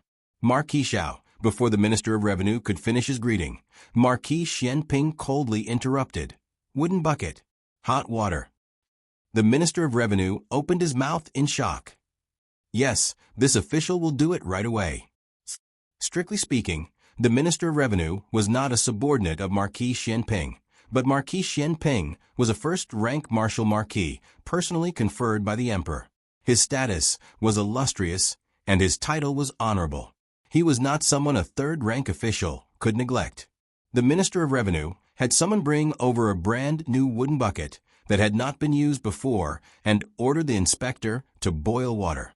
They came here to provide disaster relief, not to enjoy a vacation. Thus, they did not bring any servants to serve them. They paid for their daily meals, and the villagers sent it over. The rest of the work was done by lower-ranked officials. While waiting for the hot water, Marquis Xianping began to take off Xiao Yulong's wet clothes. Xiao Lulang had a face of resistance. Marquis Xianping turned to Royal Prince and the other officials who were standing at the door. "He is thin-skinned. All of you leave." No one dared to disobey and tactfully left. Royal Prince asked, "Do you need help?" "No need." Marquis Xianping refused without thinking. Perhaps everyone here would give face to Royal Princeton, but Marquis Xianping would not. It was not that he had a problem with Royal Princeton. It was true that he and Grand Tutor Zhuang were at odds, but he was not narrow-minded enough to bicker with a junior. He only treated Royal Prince on the same as everyone else. However, in everyone's eyes, this kind of equal treatment was a kind of contempt towards Royal Princeton. The people who had not gone far all pricked up their ears, wanting to hear what was going on inside. However, Royal Princeton did not say anything and just silently left, not forgetting to close the door for them. "Royal Princeton, what is the relationship between Lord Xiao and Marquis Xianping? Why does Marquis Xianping seem to be very familiar with him?" On the way back, an official from the Ministry of Revenue asked Royal Prince, and "I am not sure either." Royal Prince was not familiar with this official from the Ministry of Revenue, so he did not discuss the relationship between Xiao Lulang and Marquis Xianping. However, the Assistant Minister of the Ministry of Revenue, who had just moved the chair for Marquis Xianping, spoke. "A few months ago, there was a rumor in the capital that the new top scorer looked very similar to the deceased young Marquis of Zhaodu. Because of this, Marquis Xianping even went to..." Halfway through his words, the Assistant Minister of the Ministry of Revenue realized that he had almost made a slip of the tongue. In the end, he was an official and should not criticize the emperor in front of his colleagues and Hamlin Academy officials. He coughed softly and changed the words "when to see the emperor" to "when to see him" specifically. He was talking about the day of Xiao Liulong's court examination. Marquis Xianping had gotten up early and rushed to support Xiao Lulang. This matter had once caused an uproar, causing many people to think that Xiao Liulong's top scorer title had come from an improper source, and that he had relied on his relationship with Marquis Xianping to reach the top of the list. "So it's because Lord Xiao looks like his deceased son," the official of the Ministry of Revenue murmured.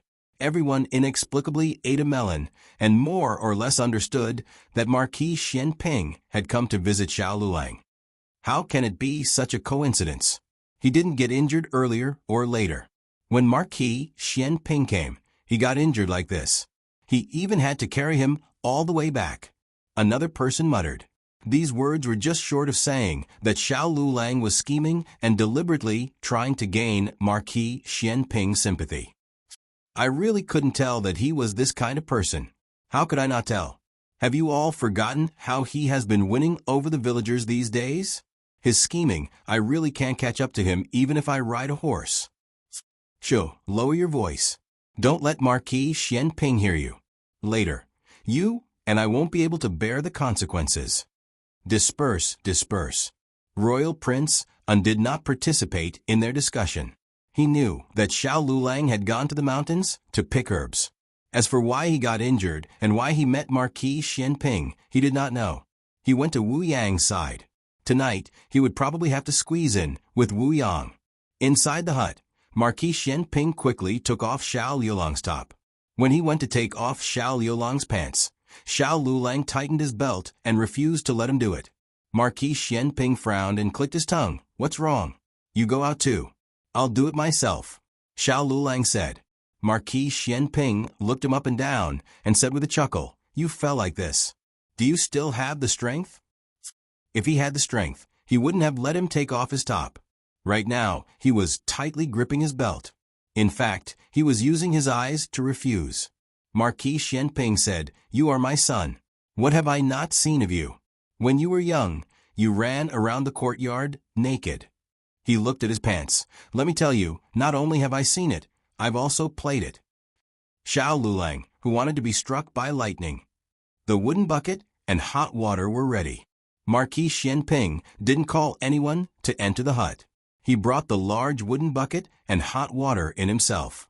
Xiao Liulang's undoing of his belt annoyed him. He didn't have the strength and couldn't take it off for a long time. He simply threw him into the hot water. This rain seemed to have extinguished all the heat of the recent days. It brought a hint of the coolness of early autumn.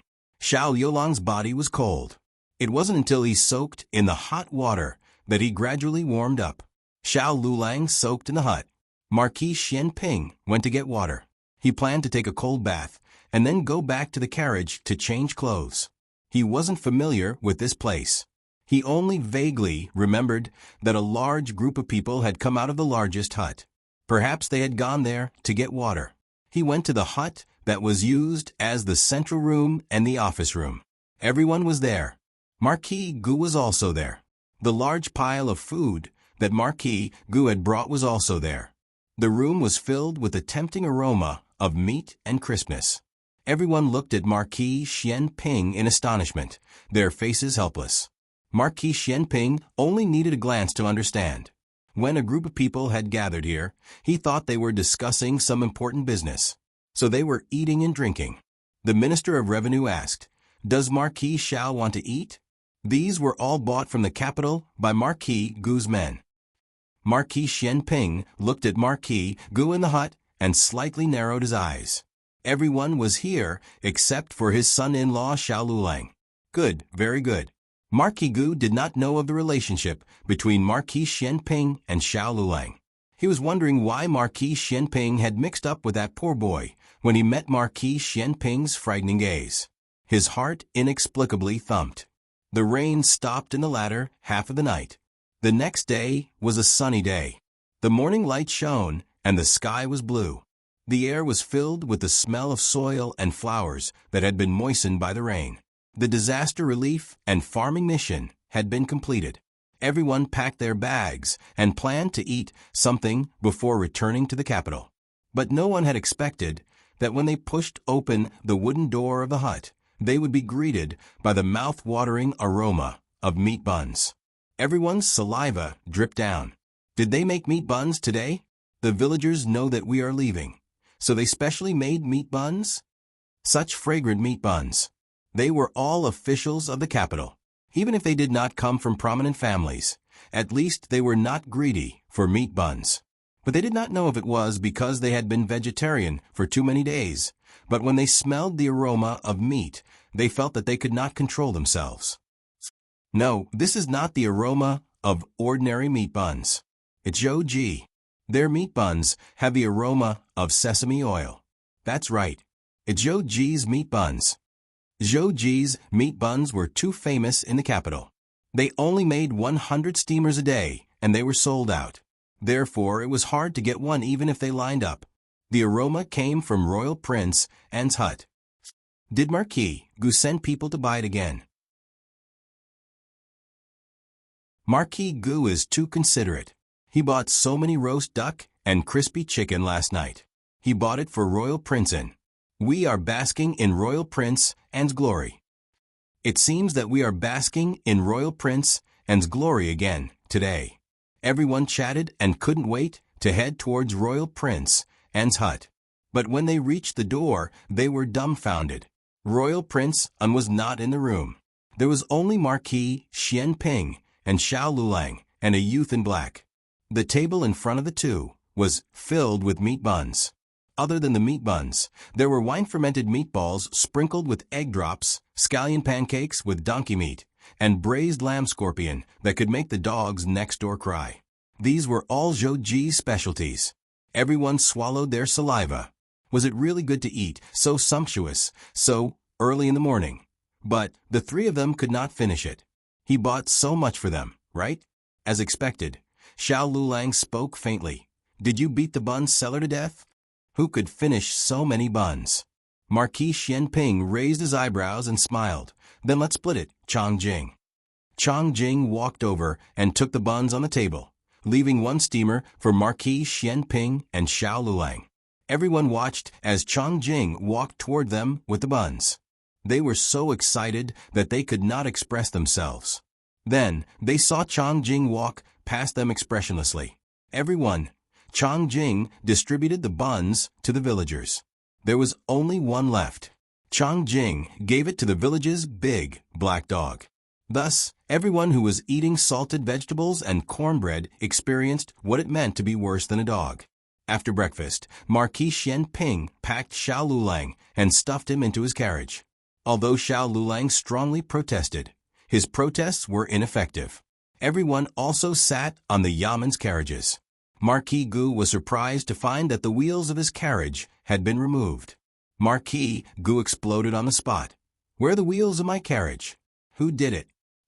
Everyone sat in the carriage and looked at each other in dismay. Wasn't it obvious who did it? Just ask who had a higher title than you. No one dared to say anything. It was Royal Prince and who spoke. "Marquis Gu, if you don't mind, you can take my carriage back to the capital. That's the only way." Marquis Gu sighed and sat on Royal Prince An's carriage.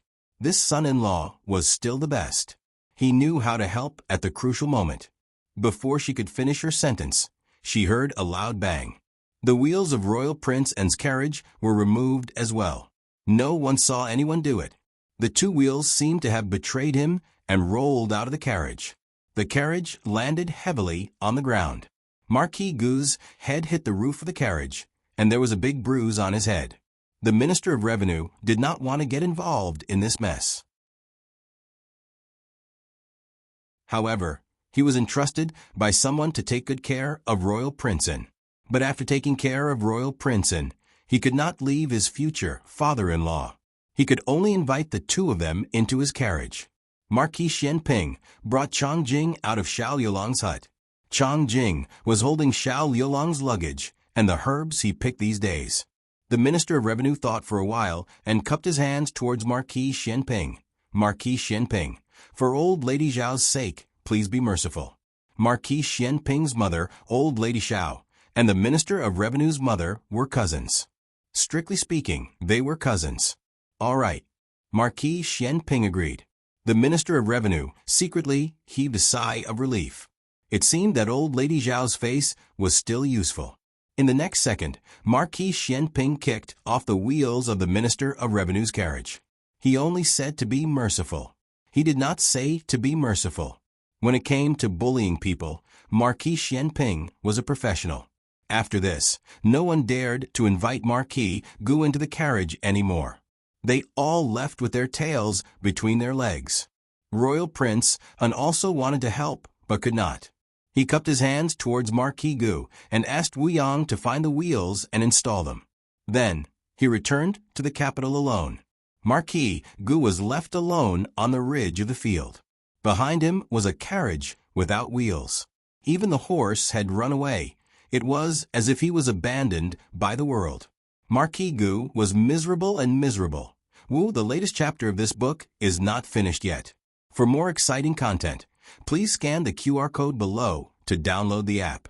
Novels are updated even faster. Millions of novels are free to read. Novels with connotations that cannot be found online are all here. https://www.zhbqg.com/89642826/111350900. HTML Genius remembered the website address in 1 second. www.zhbqg.com Bikuga mobile version reading website. zhbqg.com.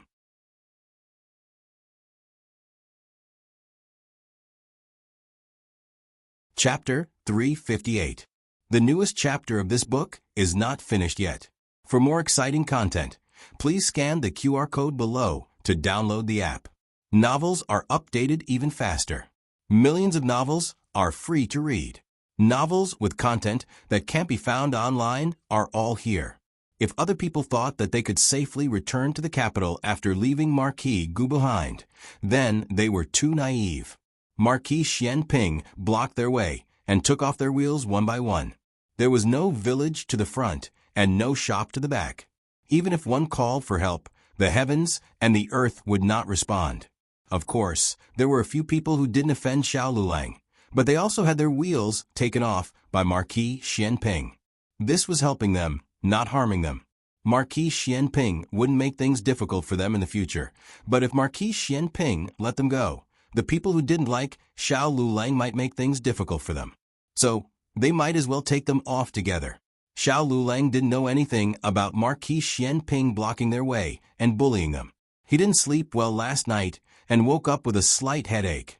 Not long after getting on the carriage, he fell into a deep sleep. This sleep was so deep that when he woke up, he was already in the capital. He opened his eyes and found himself lying in a room filled with familiarity. He immediately sat up and looked at the mermaid curtain on the bed, then looked at the Jiangnan screen with 6 fans of misty rain on the other side of the bed. He even turned around to look at the pillow he had just slept on. They were all things from his memory. Even the fragrance of fruit and flowers in the room was the same as in his memory. This was the princess's residence. Princess Xian Yang and old Madame Xiao didn't have a good relationship. Old Madame Xiao didn't like Princess Xian Yang's flesh and blood and was very cold to Xiao Hong. Princess Xian Yang brought her son to live in the princess's residence. Although it was connected to the Marquis's residence, Xiao Hong basically didn't go to old Madame Zhao's place. Xiao Lulang lifted the blanket and got out of bed. "Young Marquis, you're awake." A servant girl walked into the room carrying a stack of clothes. He remembered this servant girl. She was called Shuhua. However, she was much more mature than 4 years ago. He wasn't used to her at first glance, but he could accept her current appearance with a second glance. Her expression and smile were so natural that it was as if he had never left in these for years. "Sister Shuhua." "Sister Mizua." Another young maidservant stumbled in. It was Magpie, the daughter of a servant in the manor. She was only 8 years old 4 years ago, and now she was 12. When she saw Xiao Lulang, she smiled and bowed. "Young Marquis, you're awake. The Marquis is waiting for you to eat." If Xiao Lulang had not experienced life and death, he would have been dazed by this scene. He looked at them and said, "I'm not the young Marquis. You've got the wrong person. Where are my clothes?" A trace of panic flashed through the eyes of the 2 maidservants. Sure enough, he wasn't dreaming. They were acting. Xiao Lulang let out a sigh of relief. Everything was too familiar. For a moment, he almost thought that the 4 years of wandering among the commoners was just a dream, and that the terrible fire was just a nightmare. If those were all dreams, then the countryside and the Jadewater Alley were also a pipe dream. He slowly sat down on the chair, digesting the lingering fear in his heart. Magpie quickly came forward to pour tea for him. "I'll do it myself." He refused. Magpie hesitantly retreated to the side, looking at Shuhua with apprehension. Shuhua shook her head at her, indicating for her not to speak. "My clothes." Xiao Lulang said again. "Yes." Shuhua went to the wardrobe, opened the door, and found Xiao Liulang's luggage. She secretly glanced at Xiao Lulang several times. Although they looked alike, their temperaments were too different.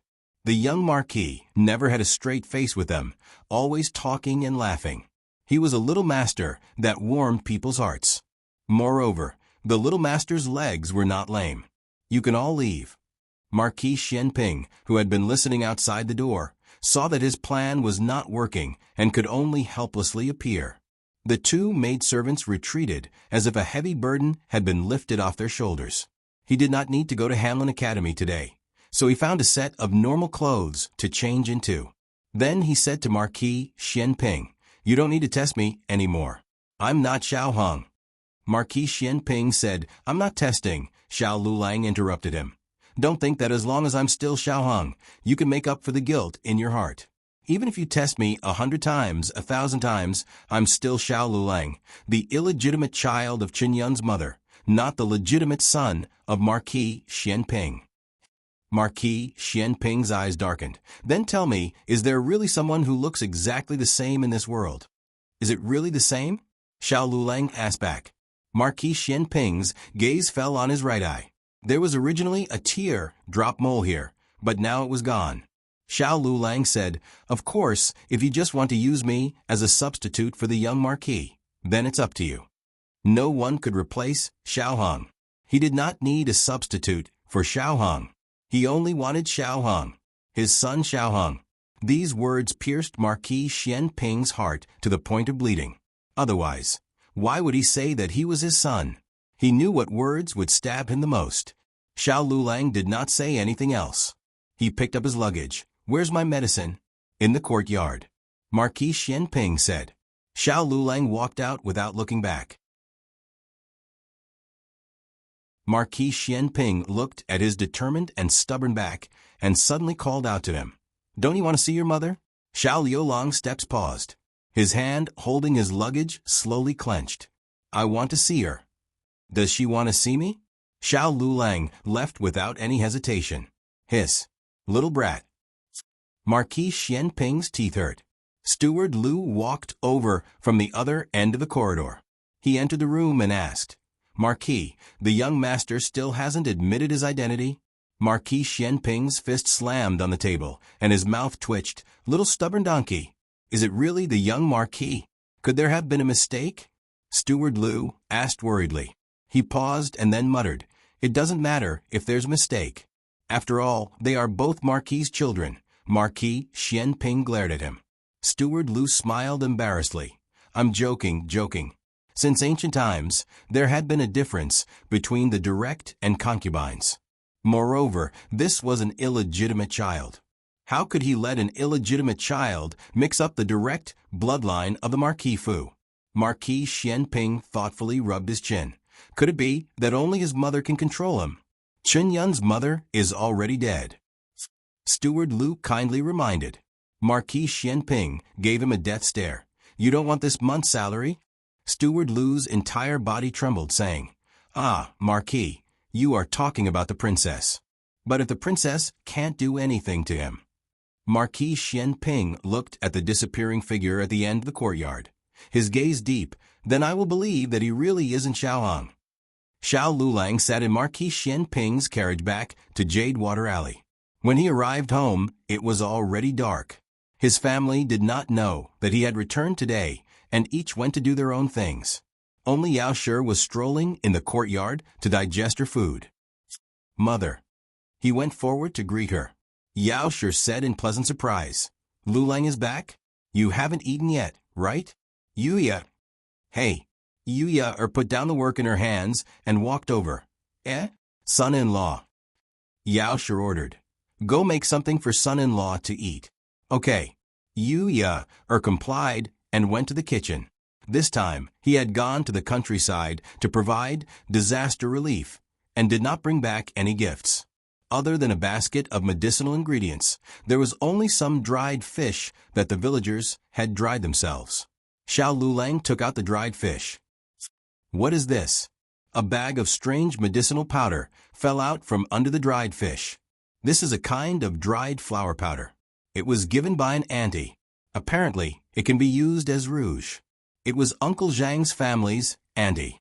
After learning that he was married, she gave him this bag of dried flower powder. Naturally, this could not compare to the rouge from the rouge shop, but it was a bit of goodwill from the villagers, so he accepted it. Yao Shi said, "Jiao Jiao does not need it now." Yao Shi's meaning was that Gu Jiao had a chastity mark on her face and did not like to dress up. In the future, when the chastity mark was gone, perhaps she would like to be beautiful herself. Xiao Lulang misunderstood and thought that Yao Shi was saying that Gu Jiao was ugly. He said, "She does not need it to be beautiful." Yao Shi was stunned. Son-in-law was praising her daughter for being beautiful? Although she also felt that her daughter was beautiful, she was still Jiao Jiao's mother. Naturally, a mother would think that her daughter was beautiful. Xiao Liulang's serious appearance made Yao Shi laugh. The young couple had been married for so long. Although they had always lived in separate rooms, they had never said that they had not consummated their marriage. In large families, married couples lived in separate courtyards. In order to not affect the men's studies, many scholars lived in separate rooms. Thus, if it were not for this birthmark, the young couple's relationship would not have aroused any suspicion. Yao Shi had originally planned to continue to pretend that she did not know, but now that it had been brought up, Yao Shi felt that perhaps telling her son-in-law would not be a problem. At the very least, her son-in-law had seriously refuted her. This meant that in his heart, he did not dislike her daughter's appearance. He treated Jiao Jiao with sincerity. What was there that was not worth knowing the truth? Actually, Yao Shi cleared her throat and resisted the awkwardness in her heart. She said, "The mark on Jiao Jiao's face is not a birthmark, it is a chastity mark." Bang! A figure fell down from the courtyard wall. Dong! A person knocked into the doorway and staggered until he hit the door. The former was Gu Qingfeng. The latter was Gu Changqing. This was not the end. There was a clatter at the door, followed by a clatter. Surprisingly, the copper candied fruit box in Empress Dowager Zhuang's hand had fallen to the ground. The old chancellor, who was standing at the newly opened door between the two residences, did not know whether to enter or leave. He had come to deliver some brown sugar glutinous rice cake to Zhuang Jin's. How did he hear this kind of thing? The latest chapter of this book is not finished. For more exciting content, please scan the QR code below to download the app. Novels are updated even faster. Millions of novels are free to read. Novels with content that cannot be found online are all available here. https://www.zhbqg.com/89642_8964286/111347859. HTML Genius remembered this website's address in 1 second. www.zhbqg.com Bikuga mobile reading website. zhbqg.com.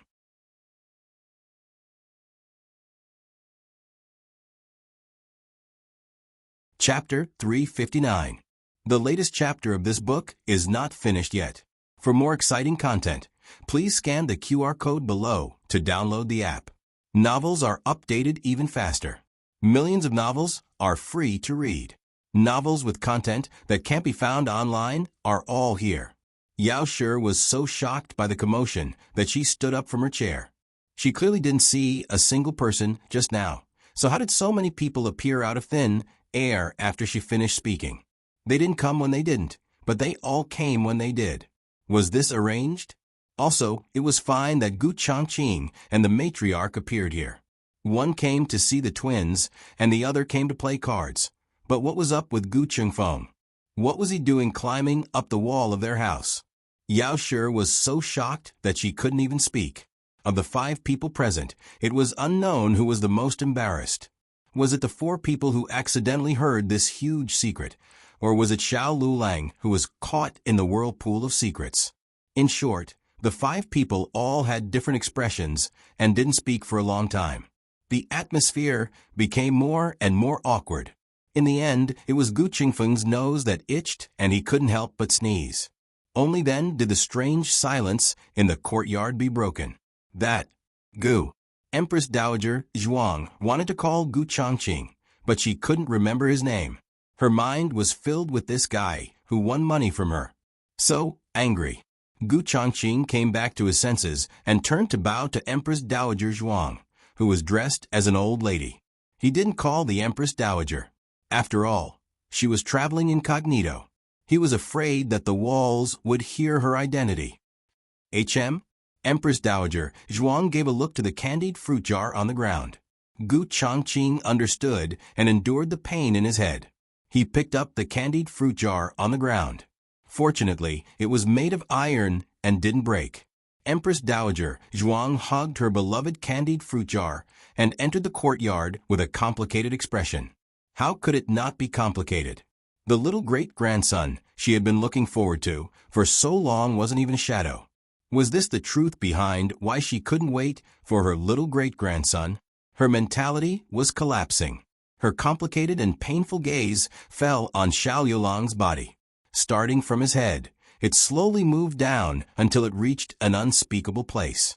It wasn't like they hadn't slept together before. Could it be they couldn't? Xiao Lulang felt his scalp go numb. What kind of look was that? However, not only did Empress Dowager Zhuang have this expression, even the old chancellor was synchronized and looked at Xiao Lulang sympathetically. As a man, this was a little embarrassing. I thought you had only injured one leg. Xiao Lulang felt terrible. He was still trying to figure out how the birthmark on Gu Jiao's face could be the mark of chastity. Now he was being despised and sympathized with for no reason. Where was the logic? Yao Shi looked at everyone's speechless expressions, and then looked at Xiao Lulang, who seemed to have swallowed Coptis. She thought to herself, do I need to explain the reason for the chastity mark? Hey, does anyone else want to hear it? Forget it. Let's talk about it. Yao Shi said, the midwife that helped me deliver the child did not know how to use the chastity sand, but she did not dare say that she did not know. She was worried that we would not give her that much money. So she went to ask the abbot of the temple, who knew that the abbot drank too much that night and accidentally put it on Jiao Jiao's face. It was also because of this birthmark that the servant misunderstood that Jiao Jiao was not the child that I gave birth to, and that Jinyu, who did not have a birthmark, was, although this matter had passed for a long time, every time it was mentioned, Yao Shi could not help but feel heartache and regret. She did not know whose fault she should blame. Should she not have given birth halfway, or should she not have gone to find that midwife in the countryside? Yao Shi was immersed in her sad emotions. The other people in the courtyard were not on the same channel as her. There were only 6 words in everyone's mind: chastity sand. Did not consummate the marriage. Gu Chengfeng put his arm around Xiao Liulang's shoulder. Brother, tell me honestly, do you have any hidden troubles?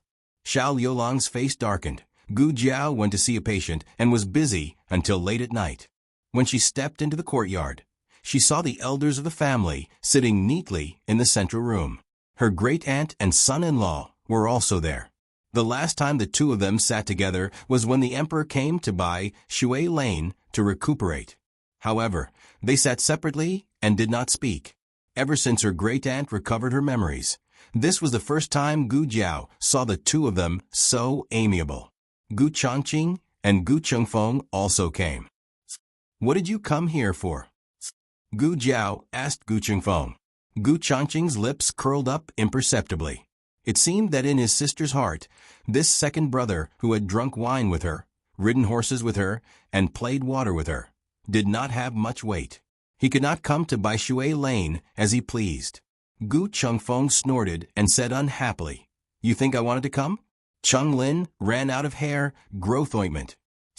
Gu Jiao made an O sound. Recently, she had been so busy that she had forgotten about Gu Qinglin's little bald spot. Wait a moment.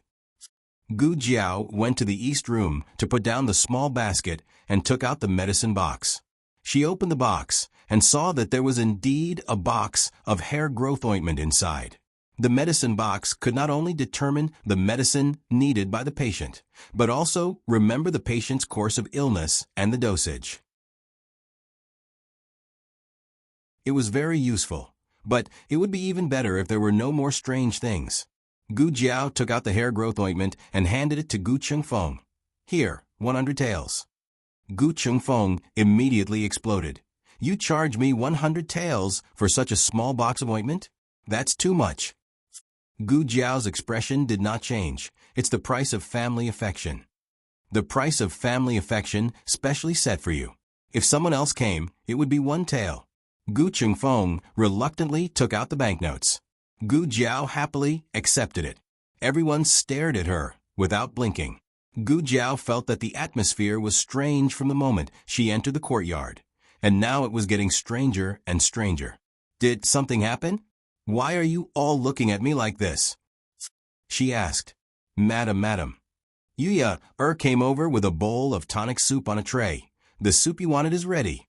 Yuya put the tonic soup on the table. The bowl was black and looked like it was made by Xiao Lulang. Empress Dowager Zhuang pushed the bowl of soup in front of Gu Jiao. Drink it. It was specially made for you. You've worked hard recently and you've lost weight. You need to take care of your body. She said these words without blushing. Everyone secretly gave Empress Dowager Zhuang a thumbs up. You're still the best. Oh, Although it did not look good, Gu Jiao was not picky. Since it was specially prepared for her by her family, she could not waste it. Gu Jiao held the bowl of soup, took a deep breath, and gulped it down. Wretch, it was disgusting. Gu Jiao almost vomited. Everyone looked at Empress Dowager Zhuang. Was there really no problem with the soup? Empress Dowager Zhuang snorted. How could there be a problem? It was a professional nourishment for 30 years.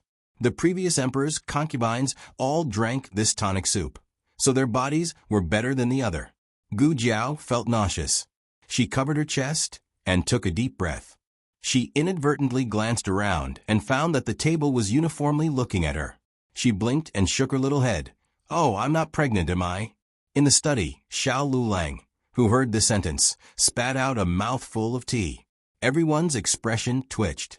How did you manage to lie through your teeth like that? Why are you looking at me like that?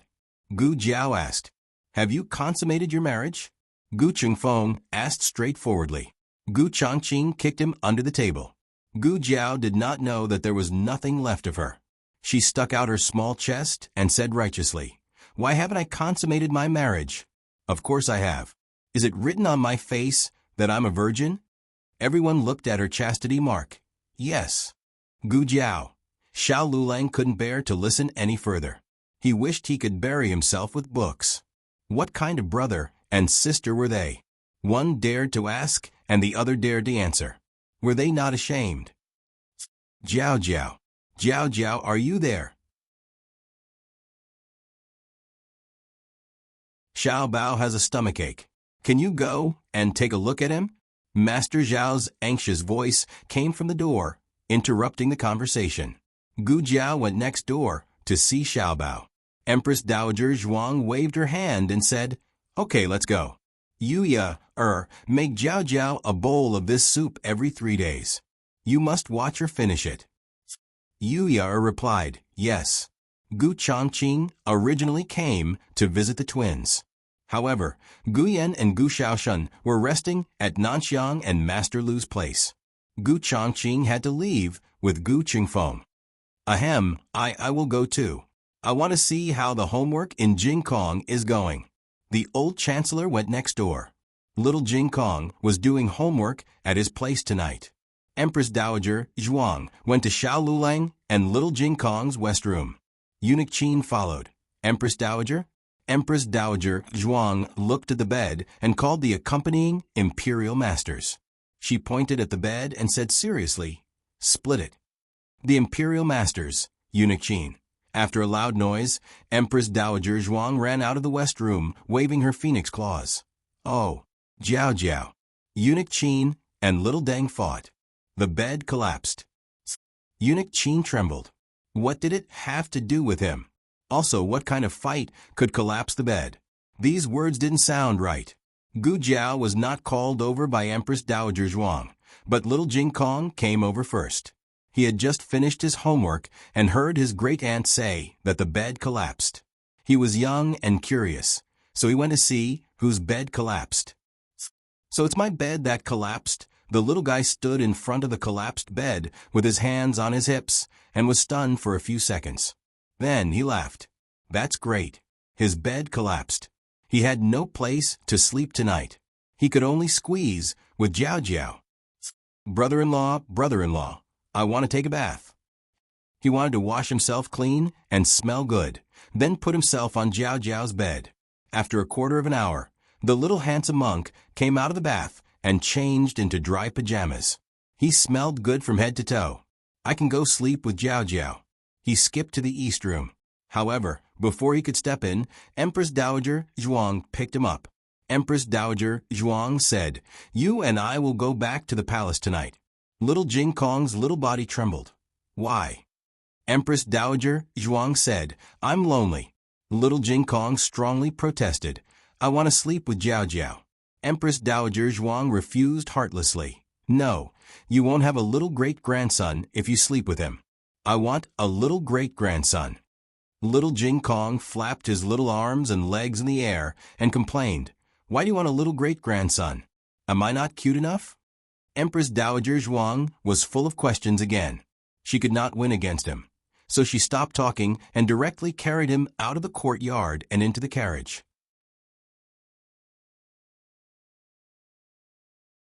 Because the bed collapsed, Xiao Lulang could only sleep in the east room tonight. Gu Jiao had no objection. After washing up, the two of them lay on the soft bed.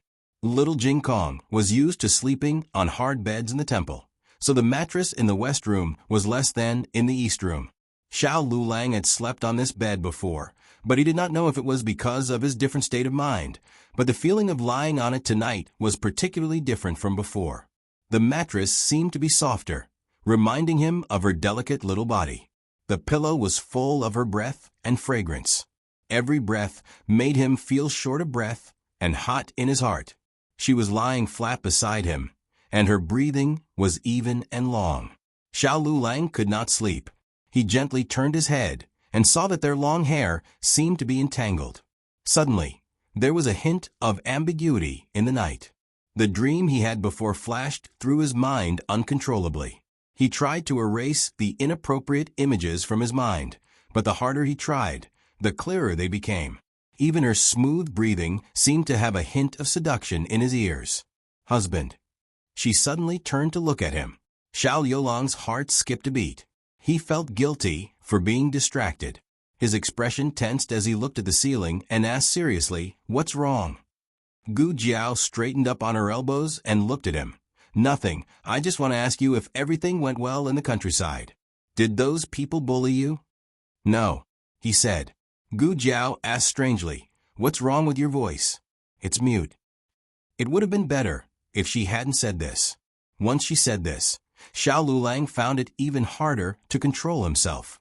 His throat moved, and he didn't dare to look at her. "I probably talked too much during the day." "Oh." Gu Jiao lay beside him. He did not dare to look at her, but she looked at him frankly. "Then I'll get you some water." He was just about to say no, but she had already got off the bed and poured him a glass of cold water. Xiao Lulang opened his mouth, but he still took it and drank it. After drinking the glass of cold water, the thoughts in his mind seemed to fade a little. Gu Jiao took the glass and put it on the table. She climbed back into bed and laid down beside him. "Can't you sleep?" she asked. "No," he said in a hoarse voice, "sleep." But Gu Jiao waited for a while, but he still did not fall asleep. Was there something bothering him? But since he did not say, she did not ask. Gu Jiao thought for a while, then slowly moved towards him until she was beside him. She pulled away one of his arms and turned sideways to rest her little head on it. She hugged him, and like an adult coaxing a child, she gently patted his shoulder. She coaxed him very seriously, even though her movements were a little clumsy. Xiao Lulang did not know whether to laugh or cry. "What are you doing?" Gu Jiao widened her eyes and said with a serious face, "I'm coaxing you to sleep. Don't worry, I'm not doing anything. I'm a serious person." At first, the serious person, Gu Jiao, was indeed patting his shoulder to coax him to sleep. But as she patted him, it felt so good that she wanted to move around. She stole a glance at Xiao Lulang. Xiao Yolang's eyes were closed, and his breathing was even and long. He seemed to be asleep.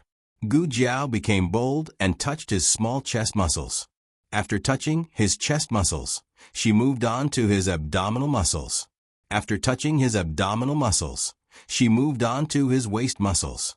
When she used her finger to poke his waist that didn't have a trace of excess fat, Xiao Lulang suddenly opened his eyes. Xiao Lulang grabbed her restless little hand and flipped her over, pressing her under his body. His movements were so fast and domineering that even Gu Jiao could not react in time. Gu Jiao looked at him in a daze. He domineeringly locked her wrists on both sides. This was the first time that Gu Jiao felt the domineering power of a man from him in a sober state. It was so exciting, Gu Jiao thought. The little puppy she had been raising suddenly turned into an adult wolf with an irresistible domineering and wild nature. He stared at her and said, "Aren't you still young?" Gu Jiao blinked. His eyes deepened and his hoarse voice came out from his throat. "If you tease me again, I won't care." "Oh." Gu Jiao's eyes moved and she slowly pulled her wrists out of his strong palm. He had used too much strength just now, and her wrists were red. Xiao Lulang was a little regretful, but he did not show it on his face. Tonight, he had been set up by the elders in his family. Naturally, he would not be obedient, so he did not intend to do anything to her from the beginning. But this girl was too mischievous. Did she forget that he was already 18 years old? Did she still think that he was that immature brat from before? A 14-year-old girl who was older by a year was completely different from a 17-year-old boy who was older by a year. He had grown up and was a real man. Did she know that in his countless dreams, there was no longer a sky full of fire, but the boundless moonlight, the sleepless lights, and endless intertwining and possession? He could not lie on the same bed with her like a year ago, and not let his imagination run wild. Gu Jiao rubbed her red wrists, and did not speak for a long time. Xiao Lulang thought that she had been scared by him, and should know to restrain herself. Unexpectedly, in the next second, she stretched out her arms and lay flat. Xiao Lulang. The latest chapter of this book is not finished yet. For more exciting content, please scan the QR code below to download the app. Novels are updated faster and more complete. Millions of novels are free to read. Novels with connotations that you can't find online are all available here. https://www.zhpqg.com/89642_896422826/1113222818. HTML Genius remembered the website address in 1 second. www.zhhbqg.com Biku Go mobile reading website. zhhbqg.com.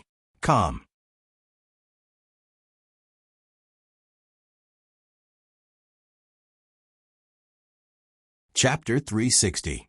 The latest chapter of this book is not finished yet. For more exciting content, please scan the QR code below to download the app. Novels are updated even faster. Millions of novels are free to read. There are novels with connotations that can't be found online here. The next day, before the sun rose, everyone in the family got up early. In the past, Gu Jiao was the first to get up, but today, when she walked out of the room, she found that Madame Yao, the old chancellor, Nurse Fang, and Yu were all gathered in the central room. Not only that, Eunuch Qin also came. What was going on? Good morning. Gu Jiao greeted them. Everyone looked at the birthmark on her face and sighed. Gu Jiao, why do you all look a bit disappointed? Is my status in the family already so low? You don't want to see me anymore? Everyone exchanged knowing looks. Thus, after Gu Jiao drank a bowl of tonic soup, Xiao Lulang also had a bowl of tonic soup in front of him during breakfast. Eunuch Qin specially emphasized, it's venison soup. It's very good for men. Xiao Lulang. Xiao Yulang's anger was stuck in his throat and couldn't go up or down. Last night, when a certain someone was lying down, he really thought that she was ready to tease him to the end. He hesitated out of conscience, and then he heard a certain someone's small snoring sound. He was stunned on the spot, okay? He was the one who was teased, and the one who couldn't eat was also him. In the end, he was the one who was misunderstood. Where could he go to reason? Xiao Lulang drank the venison soup with a dark face. Eunuch Qin returned to the palace with a smile. The officials of the Ministry of Revenue and the Hamlin Academy finally arrived in the capital after a long journey of a day and night. The Minister of Revenue didn't dare to delay and reported to the emperor with his 2 legs that were about to break. He didn't make any mistakes about Xiao Lulang, nor did he deliberately erase Xiao Liulang's contributions. First, there were Hamlin officials who accompanied him to record this trip, and second, Marquis Xianping was standing in the throne room. That's right, this fellow who never attended morning court sessions and only knew how to sleep and had made an unprecedented appearance today. The Minister of Revenue didn't have a bad impression of Xiao Lulang. However, he received orders from Grand Tutor Zhuang to give the credit to Royal Prince and as much as possible. As for Xiao Lulang, he didn't do anything, so there was no need to mention him. However, when the Minister of Revenue thought of how he had almost broken his leg, He had no doubt that if he dared to say anything about Xiao Lulang, the Marquis of Xianping would remove his leg in front of the emperor. The Minister of Revenue reported truthfully. Xiao Lulang and Royal Prince An's performance was remarkable. They both made contributions.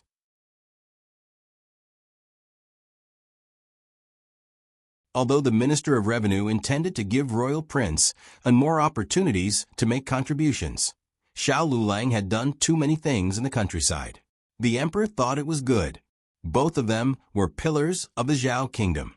Among the three tripod rankings, the Zhuangyuan and Zhuangyuan had already begun to show their talents in the 6 ministries. Only the Tanhualang was still unknown. However, this couldn't be rushed. After all, Xiao Lulang and Royal Prince An both had backings. They didn't have to worry about being suppressed. Ning Ziyuan's background wasn't as good. He still needed to sharpen his skills in the Imperial Hanlin Academy. The emperor gave Xiao Lulang and Royal Prince An each a piece of calligraphy and had eunuch Wei deliver it to the Imperial Hanlin Academy. After court, the emperor returned to Pure Flower's palace. "Your Majesty."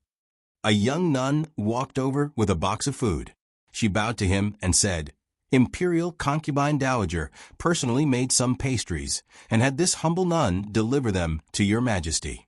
By the way, Imperial Concubine Dowager also had this humble nun ask if your Majesty has been well. Imperial Concubine Dowager hasn't seen your Majesty for a few days and is very worried about you." The emperor paused slightly. That's right. He hadn't visited Imperial Concubine Dowager for a few days. This would have been impossible in the past.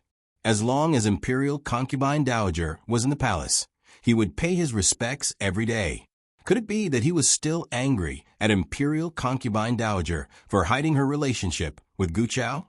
Even though Imperial Concubine Dowager had chosen him in the end, did he still have a knot in his heart? "Your Majesty, if there's nothing else, this humble nun will take her leave." The young nun handed the pastries to eunuch Wei before turning to leave. The emperor glanced at the box of food in eunuch Wei's hands. Eunuch Wei understood and opened the box. "Your Majesty, these are date paste pastries." These were his favorite pastries. In order to personally make them for him, Imperial Concubine Jing had learned from the imperial chef. He remembered the days after Empress Dowager Zhuang was banished to the cold palace. He, Imperial Concubine Jing, and Ning An were ostracized.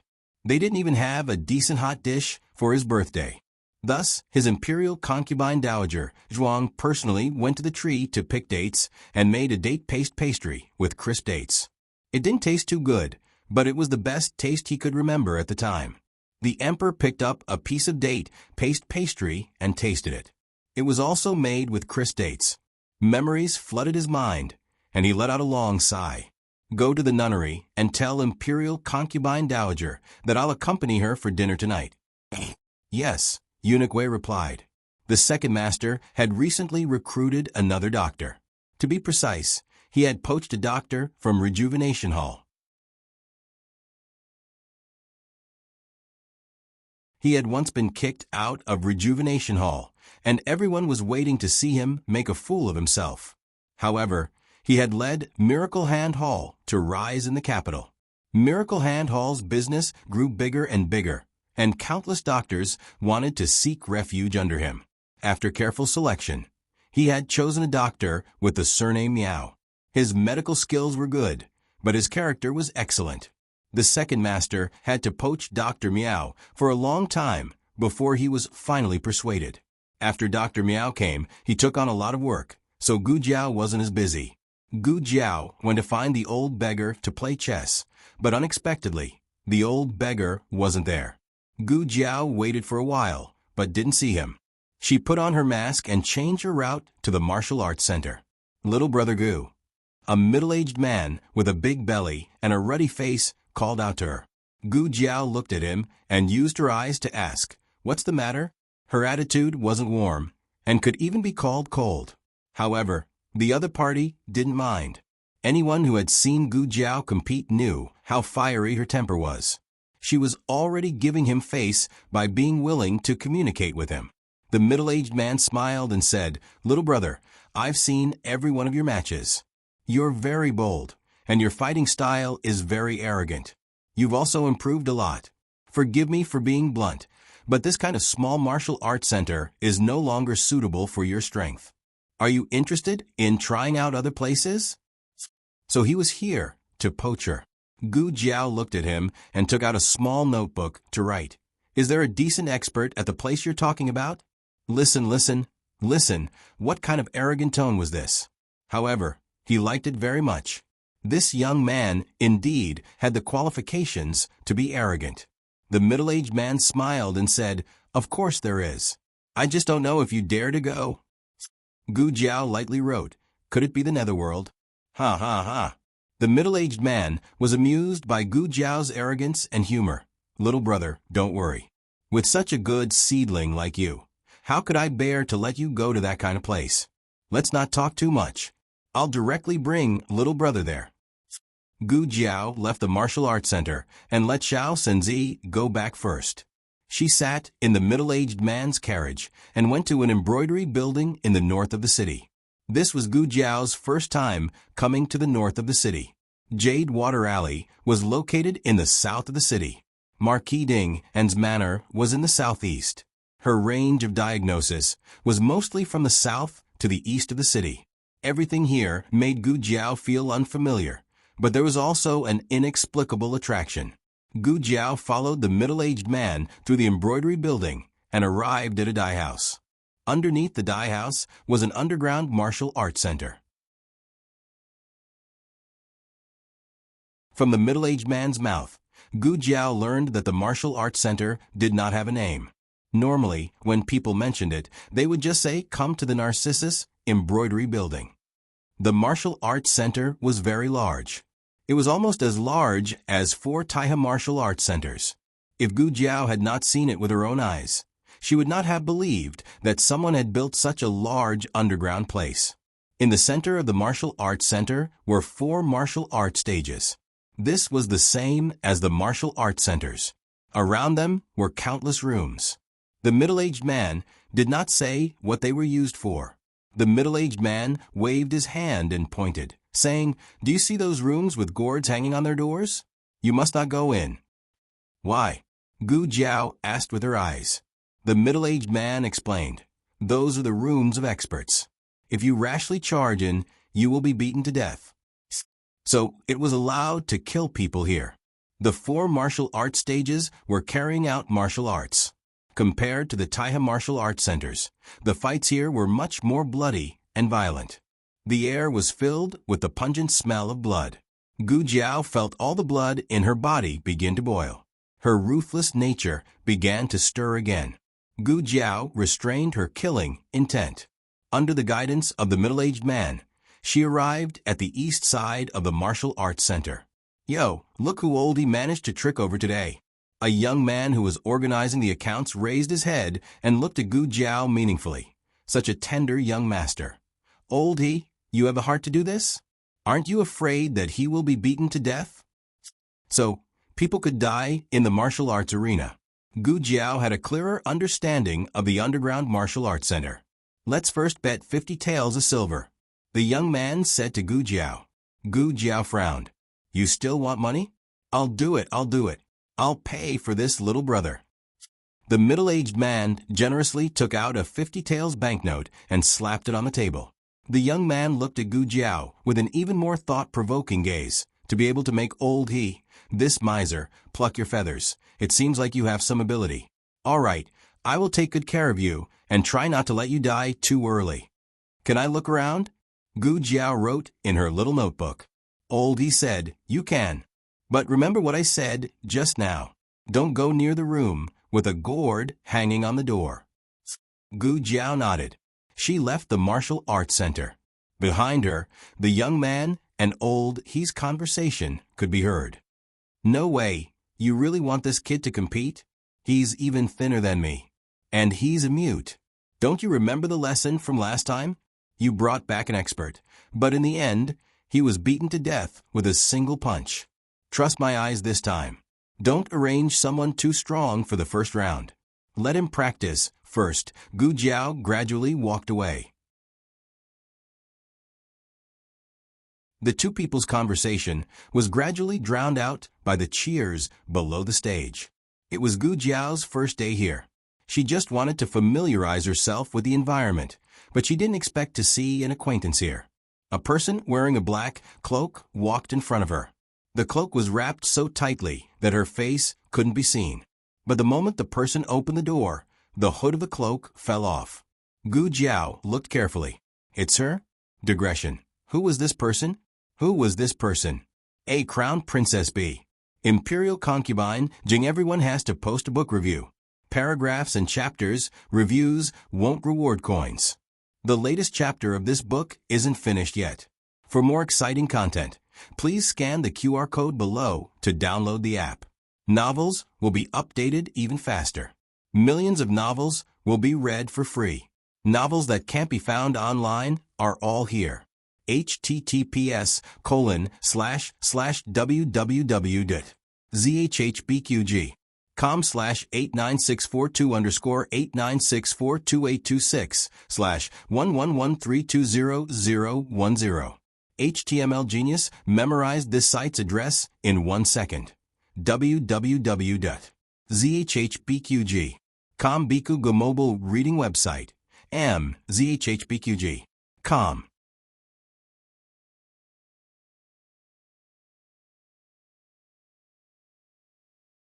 Chapter 361. The latest chapter of this book is not finished yet. For more exciting content, please scan the QR code below to download the app. Novels are updated faster and more frequently. Millions of novels are free to read. Novels with content that can't be found online are all available here. After the hood of her cloak fell off, she quickly put it back on. Then, under the escort of a man in black, she entered a room with a gourd hanging on it. Gu Jiao wanted to follow, but after taking a few steps, someone grabbed her shoulder. Gu Jiao tried to backhand him, but the other person grabbed her wrist. It's me. The other person was also wearing a mask like Gu Jiao, but Gu Jiao was all too familiar with his voice. Gu Jiao put down her hand and looked at Gu Changqing, who was dressed as a chivalrous man, with a strange expression. Why are you here? Gu Changqing put down his hand, looked around, and asked her, I should be the one asking you that. Why are you here? Gu Jiao touched her mask. It was here. So how did he recognize her? Gu Changqing's mouth twitched. He had already recognized her when she tricked him into calling her father. Okay? Other than her, no one else in this world had such a bad taste. You still haven't told me why you're here. Gu Changqing looked at her seriously. She shouldn't have come to this kind of place. Even if she had some skills, it was still too dangerous. Gu Jiao paused and said, If I said I was passing by and wanted to borrow the toilet, would you believe me? Gu Changqing. Without waiting for Gu Changqing to respond, Gu Jiao asked, What about you? Are you also here to borrow the toilet? Gu Changqing. Many people looked in Gu Changqing's direction. Their gazes were not unfamiliar. It was obviously not the first time they had seen him here. Why are they looking at you? Gu Jiao asked. It's nothing. Gu Changqing grabbed Gu Jiao's wrist and led her into a room diagonally opposite. Gu Jiao noticed that there was also a gourd hanging on the door of this room. All right. After all, she wasn't the one who barged in. The furnishings in the room were very simple. There was a screen, a bed, a table and chairs, and some antique furniture.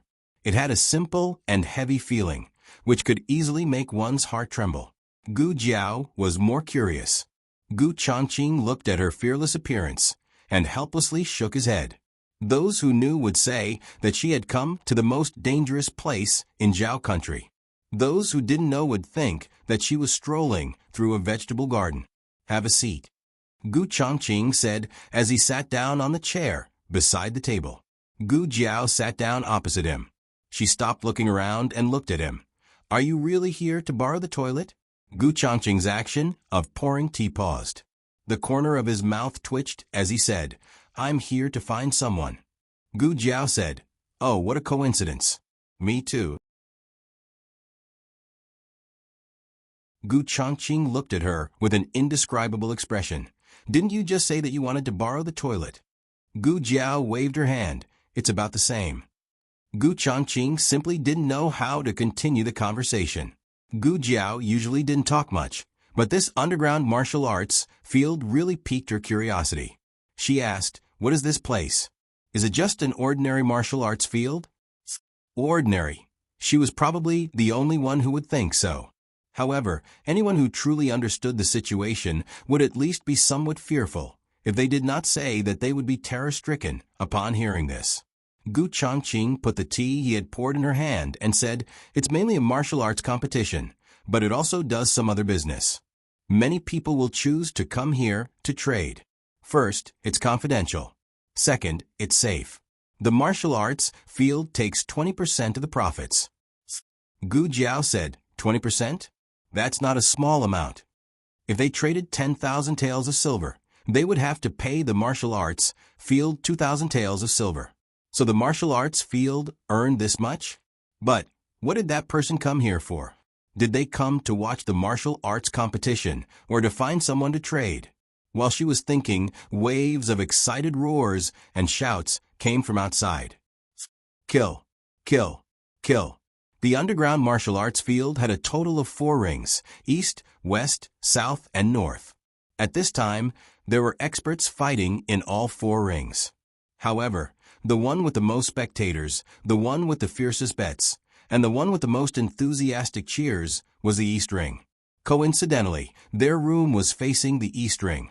Gu Jiao saw a bare-chested, muscular man press another expert to the ground and wildly beat him up. His face was savage, and his attacks were merciless. If this level of beating continued, the other person would probably be beaten to death. If this were Taiha Martial Arts Club, this fight would have been stopped long ago. As if sensing Gu Jiao's confusion, Gu Changqing explained, "The experts here have all signed a life and death agreement. They are responsible for their own deaths." This made Gu Jiao think of the underground martial arts field in her previous life. Just like the underground martial arts field, that place was filled with blood and violence.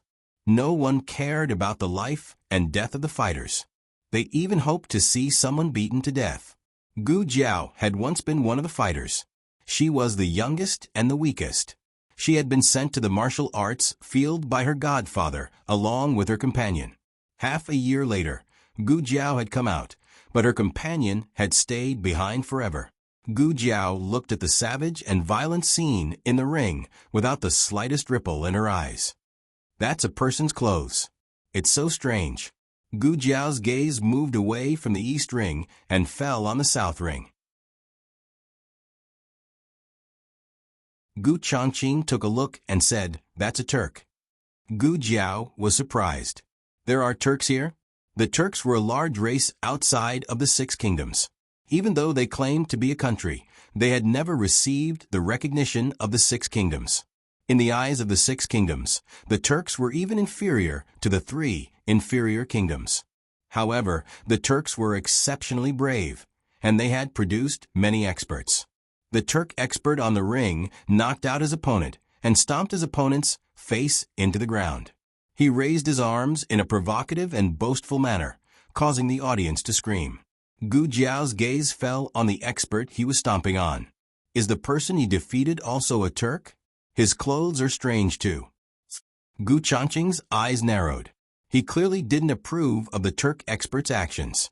No, that's a saberman from the Zhao kingdom. A Turk expert, a saberman from the Zhao kingdom. This underground martial arts arena was beyond her expectations. Who were you following just now? Gu Changqing returned to the topic at hand. Who was it that said that all generals were brainless? In Gu Jiao's eyes, Gu Changqing's scheming was no less than Gu Yan's. He hadn't chased after her to ask, and had instead sold her information for a long time. Only after she let down her guard did he suddenly ask. Forget it, there was nothing she couldn't say. Gu Jiao said, "I think I saw old concubine Jing just now." Old concubine Jing? Gu Changqing's eyes flashed with surprise. Why would she be here? Isn't she in the palace? Are you sure you didn't see wrong? I'm sure, Gu Jiao said. She would recognize that bad woman even if she turned into ashes. Gu Jiao continued. She was wearing a cloak and acting suspiciously. She must have snuck out of the palace. As Gu Jiao spoke, she waved her hand and pointed. She entered that room. Gu Chongqing took a look and frowned. What's wrong? Gu Jiao asked. Oh right, I forgot to ask you. What's the meaning of hanging a gourd on the door? Gu Chongqing said seriously. It means that no one is to provoke it in this arena. Gu Jiao made an "oh" sound and didn't take it to heart. She said, there's a gourd on your door too. How do I get it? Gu Chongqing looked coldly at Gu Jiao. You still want to do that? Be careful, or I'll tell Lulang. Gu Jiao. You win. Gu Chongqing looked at the room diagonally across. If I remember correctly, the current owner of that room seems to be an alchemist. Gu Jiao rubbed her chin. Alchemist? A doctor? Gu Chongqing thought for a bit. You could say that, but it doesn't seem accurate. Doctors heal the wounded, while alchemists only refine medicine. Gu Jiao said thoughtfully. So why is concubine Jing looking for an alchemist? Is she sick? Or is she trying to do something? Can we go stop her? Gu Chongqing rejected without thinking. Absolutely not. She has the shadow dragon guards by her side. Moreover, putting aside the dragon shadow guards, the underground martial field also has its own experts. They will not allow anyone to break the rules of the transaction in the martial field. Gu Jiao hesitated, but didn't give up. Then, can we catch that alchemist? Gu Chongqing shook his head. That's an alchemist from the Yen Kingdom. He's surrounded by experts, so it won't be easy to catch him. How do you know? Gu Jiao asked. Gu Chongqing said, I bought medicine from him and met his subordinates. As for what medicine he had bought, Gu Chongqing didn't say. Concubine Jing didn't stay in the Yen Kingdom's pharmacist's room for too long. She came out while the two were talking. She was covered up tightly, and even the way she walked was different from how she used to be. If Gu Jiao hadn't told Gu Chongqing that this was concubine Jing, Gu Chongqing probably wouldn't have recognized her. The man in black next to her was probably the Dragon Shadow Guard. Gu Jiao and Gu Chongqing didn't think that they could be faster than the Dragon Shadow Guard, so they gave up on the idea of running to the palace to expose the fact that concubine Jing wasn't there. However, Gu Jiao still went to the palace. She had someone call Eunuch Wei to the Imperial Garden. Miss Gu. Eunuch Wei was overjoyed to hear that Gu Jiao was looking for him. Why are you here? Are you here to see His Majesty? Ever since Miss Gu said that she would never return to Pure Flower's palace, His Majesty had been in low spirits for a long time. Gu Jiao shook her head. No, I'm here to see Eunuch Wei. See this servant. Eunuch Wei was flattered. Pure Flower's palace didn't suspect concubine Jing at the moment, so Gu Jiao wasn't in a rush to say anything. I want to ask about concubine Jing's recent condition. Didn't she encounter an assassination attempt last time? I heard that she was injured. Is she feeling better? Eunuch Wei sighed. She's still recuperating. The imperial physician said that Her Highness concubine is getting on in years. I'm afraid that she won't be able to recover from that shock for a long time. He. Who was that old demonic woman who was walking so fast on the martial field just now? Eunuch Wei was surprised. Why is Miss Gu suddenly concerned about Her Highness concubine? Gu Jiao's expression didn't change. I know that she doesn't have a good relationship with Great Aunt, so I'm worried that people will suspect Great Aunt. Eunuch Wei smiled. Don't worry, Miss Gu. His Majesty doesn't suspect the Empress Dowager this time. Gu Jiao naturally knew this. She nodded. That's good. If concubine Jing's injuries are serious, I can take a look at her. Eunuch Wei was shocked again. Miss Gu, didn't you say that you won't treat anyone from Pure Flower's palace? Gu Jiao turned into a logical genius in a second. But she's already moved out of Pure Flower's palace. Eunuch Wei choked. This works too? Eunuch Wei went to report this to the emperor. The emperor thought that Gu Jiao was using this opportunity to reconcile with him, so he didn't suspect her motives at all. He chuckled. All right, since she's giving us a way out, we'll take it. Eunuch Wei. But why do I feel that Miss Gu doesn't think that way? The emperor was going to come to the nunnery for dinner tonight, so concubine Jing had already ordered the kitchen to prepare a table full of vegetarian dishes. However, who would have thought that there would be someone else by the emperor's side? Miss Gu. Concubine Jing was startled. Esteemed concubine dowager, Gu Jiao, greeted her. The emperor said amiably, Imperial Mother's body hasn't fully recovered, so we brought the little divine doctor over to take a look at her. Concubine Jing smiled helplessly. My body has been fine for a long time. It's all the imperial physician's fault for making your majesty worry. There's no need to trouble Miss Gu. Gu Jiao hurriedly said, It's just taking a pulse. There's no need to trouble yourself. The emperor was very satisfied with Gu Jiao's filial piety. He held concubine Jing's hand and said, Let the little divine doctor take my mother's pulse. We can't completely trust the imperial physician's words, so we can only be at ease after the little divine doctor has taken a look. Concubine Jing couldn't refuse, so she sat down and agreed to let Gu Jiao take her pulse. Gu Jiao put 3 fingers on concubine Jing's pulse. There were internal injuries. She didn't beat her up last time, after all. Gu Jiao asked doubtfully, Did esteemed concubine dowager encounter another assassination attempt recently? Her veins are all broken. The emperor turned pale with fright. My mother's veins are broken, Gu Jiao said calmly. It's just a few broken veins. It's not a serious injury, but she should have spat out blood. Didn't anyone notice? The emperor suddenly remembered the night the old marquis eloped with concubine Jing. He left in a huff, and a servant came to report that concubine Jing had spat out blood.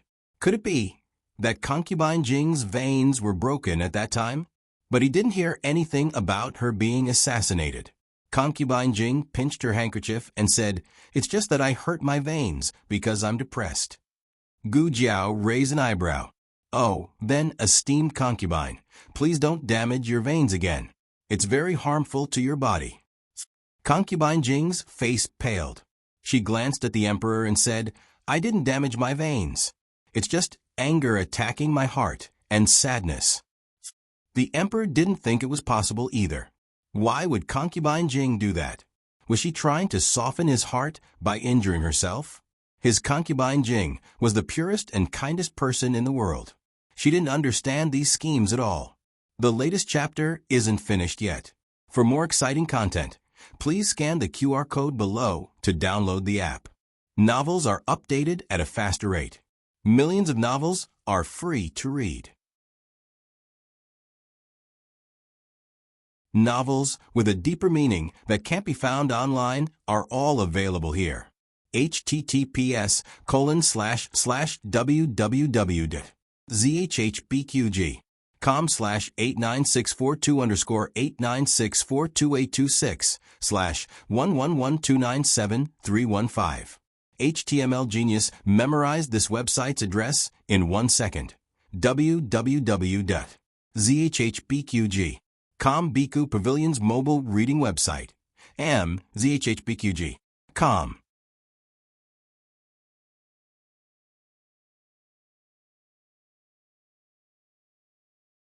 Chapter 362. The latest chapter isn't finished yet. Please scan the QR code below to download the app. Novels are updated at a faster rate. Millions of novels are free to read. Novels with hidden meanings that can't be found online can be found here. A person could hide their cultivation, but they couldn't hide their illness.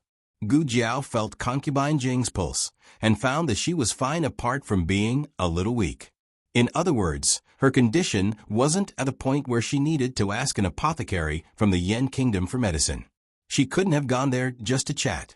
Gu Chongqing had said that the apothecary was a loner who never interacted with anyone except for selling medicine. Therefore, concubine Jing must have gone there to buy medicine today. Granny Kai brought in a plate of freshly cut fruits. Gu Jiao looked at her and said, Granny Kai, you don't look well lately. Are you feeling unwell? Let me take a look at you. Granny Kai was startled. This. Take a look, the emperor said to her. Granny Kai looked at concubine Jing in confusion, but the latter's expression didn't change. Granny Kai had no choice but to go over and let Gu Jiao take her pulse. To be honest, Nanny Kai's health had not been good recently. When Gu Jiao saw that there was something wrong with her and wanted to take her pulse, she was happy. But she hesitated when she remembered that Gu Jiao was one of the Empress Dowager's people. Great, now the Emperor had given the order. Granny Kai, you're overworked and have a bad temper. You're a little heaty, and your tongue is sore. I'll get you some medicine, and you'll be fine. Gu Jiao turned around and opened the medicine box to take out some Bezor detoxification pills. But it didn't have any. You're picky about your patients? You've got a temper. A gust of cold wind blew past, and the medicine box fell silent. Gu Jiao closed the box and coughed lightly. I've run out of medicine. Don't worry, I'll write a prescription and Granny Kai can follow it. Gu Jiao wrote a prescription for clearing heatiness and handed it to Granny Kai. Looking at the messy calligraphy, Nanny Kai was so scared that her eyebrows almost escaped from her face.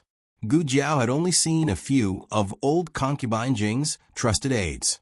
Gu Jiao didn't dare to say that old concubine Jing wasn't asking for the medicine for someone else. Perhaps it was for the Dragon Shadow Guards? Or perhaps it was for someone else. However, there was another possibility behind the request. The medicine that Grand Concubine Jing requested might not be used to cure people, but could be used to harm people. Gu Jiao stayed in the nunnery to have a vegetarian meal. Considering the unknown drug, Gu Jiao paid extra attention while eating. She was sure that there was no poison in the food. After the meal, Gu Jiao didn't seem to have any intention of leaving. So the emperor couldn't just leave Gu Jiao to have a private conversation with concubine Jing. After a few words of greeting, he left the nunnery with Gu Jiao. The emperor was very happy. The little divine doctor still had him in her heart. She even took his mother's pulse for him. He couldn't hide his smile as he looked at Gu Jiao. We have a new box of, before he could finish his words, Gu Jiaoxiao walked away with a cold face. The emperor was speechless. Eunuch Wei said embarrassedly, "This servant will send Miss Gu off." When Gu Jiao glanced at him just now, he felt that Gu Jiao had something to say to him. The emperor didn't object. Eunuch Wei quickly followed after Gu Jiao. Miss Gu. Gu Jiao looked around vigilantly. After making sure that no one was watching them, she said, "You have to pay extra attention to the food in Pure Flowers Palace. Don't eat anything sent in by anyone outside of Pure Flowers Palace. Even if it's from a steamed imperial concubine, you can't eat it." "Why is that?" Eunuch Wei asked in confusion. "It's nothing," Gu Jiao said calmly. "It's just to guard against the possibility that an assassin might poison His Majesty." Eunuch Wei laughed dryly. "Do we have to guard against a steamed imperial concubine as well?" Gu Jiao said seriously. "She's the one we have to guard against." Eunuch Wei was stunned. Gu Jiao said calmly, "She's the person His Majesty trusts the most. If someone tampers with the food she sends over, don't you think it'll be hard to guard against it?" Eunuch Wei thought about how His Majesty had eaten the date paste pastry sent over by the little nun by a steamed imperial concubine Jing's side, without another word. He broke out in cold sweat. Luckily, the date paste pastry wasn't poisonous. If it was, then wouldn't His Majesty? Eunuch Wei was scared out of his wits. He quickly promised, "This servant understands. This servant will be on guard and definitely won't let His Majesty eat anything outside of Pure Flowers Palace." Gu Jiao didn't remind her grandaunt. A steamed imperial concubine Jing's hands couldn't reach into Renshou Palace at the moment. Gu Jiao continued, "You should keep this matter to yourself. Don't tell His Majesty about it to avoid enmity." "This servant understands." Eunuch Wei said, "This servant will arrange for a carriage to send Miss Gu back." "All right." Gu Jiao sat in the carriage heading back to Jadewater Alley, while Eunuch Wei returned to Pure Flowers Palace. Just as he arrived at the entrance of Pure Flowers Palace, he ran into Kai Momo. Kai Momo had also just arrived. She greeted him with a smile. "Eunuch Wei." Eunuch Wei smiled politely. "Kai Momo, did a steamed imperial concubine dowager send you over? Did a steamed imperial concubine dowager have any orders for you?" Kai Momo handed over the food box in her hand. His Majesty didn't eat much during dinner, just now. Esteemed Imperial Concubine Dowager was worried that the food wasn't to His Majesty's liking, so she sent me to deliver the white fungus soup she personally made to His Majesty. Eunuch Wei took the food box and said, "Esteemed Imperial Concubine Dowager has worked hard. She's still recuperating, so there's no need for her to keep cooking. If His Majesty finds out, he'll be worried for Esteemed Imperial Concubine Dowager." Kai Momo sighed. "I also said that, but Esteemed Imperial Concubine Dowager wouldn't listen. Eunuch Wei also knows that Esteemed Imperial Concubine Dowager only has His Majesty and Princess Ning, and since Princess Ning was married off to the Great Wall, Esteemed Imperial Concubine Dowager only has His Majesty by her side. How could she not care for His Majesty? In the past, Esteemed Imperial Concubine Dowager lived outside the palace and couldn't do as she pleased. Now that she's back, she naturally has to make up for the years of missing His Majesty." Eunuch Wei also sighed. "Even so, you still have to advise Esteemed Imperial Concubine Dowager." Kai Momo agreed. "I know I will. Eunuch Wei, hurry up and bring the white fungus soup to His Majesty. I won't disturb you any longer. Esteemed Imperial Concubine Dowager is still waiting for me to serve her." Eunuch Wei nodded. "Take care, Kai Momo." "I almost forgot." Kai Momo walked a few steps and then turned back. She took out a bag of silver from her wide sleeve and handed it to Eunuch Wei. Eunuch Wei hurriedly raised his hand to stop it. "What's this for?" Kai Momo said. "It's a little token of appreciation from Esteemed Imperial Concubine Dowager. Just accept it." Eunuch Wei repeatedly refused. "How can I accept Esteemed Imperial Concubine Dowager's money?" Kai Momo stuffed it into his arms. "Take it. If you don't, I won't be able to report to Esteemed Imperial Concubine Dowager." After Kai Momo left, Eunuch Wei took the food box to His Majesty's bedchamber. If it was in the past, he would definitely give the white fungus soup to His Majesty. But today, the advice of the little magic doctor flashed through his mind. He suddenly hesitated. "How about I taste it first? Test the poison?" Eunuch Wei scooped up a spoonful of white fungus soup and took a bite. After a long while, he touched his chest. He was still alive, so there was nothing wrong with him. This white fungus soup should be for His Majesty, right? He walked a few steps and sighed. In the end, he still went to the small kitchen to get a bowl of white fungus soup from Pure Flower's palace and sent it to His Majesty. Gu Jiao took Grand Concubine Jing's pulse and didn't accept the consultation fee. In order to express his gratitude, His Majesty had Eunuch Wei give Gu Jiao his own calligraphy the next day. The little magic doctor's handwriting wasn't very beautiful, so His Majesty wrote a calligraphy book that very night and had the little magic doctor copy it. He also stamped His Majesty's Imperial Jade seal on it. This was much more precious than the Imperial brush from before. His Majesty felt that the little magic doctor would definitely like it. However, the little magic doctor's face immediately darkened when he saw the calligraphy book. What kind of enmity did she have with His Majesty? Didn't she just throw a tantrum at him?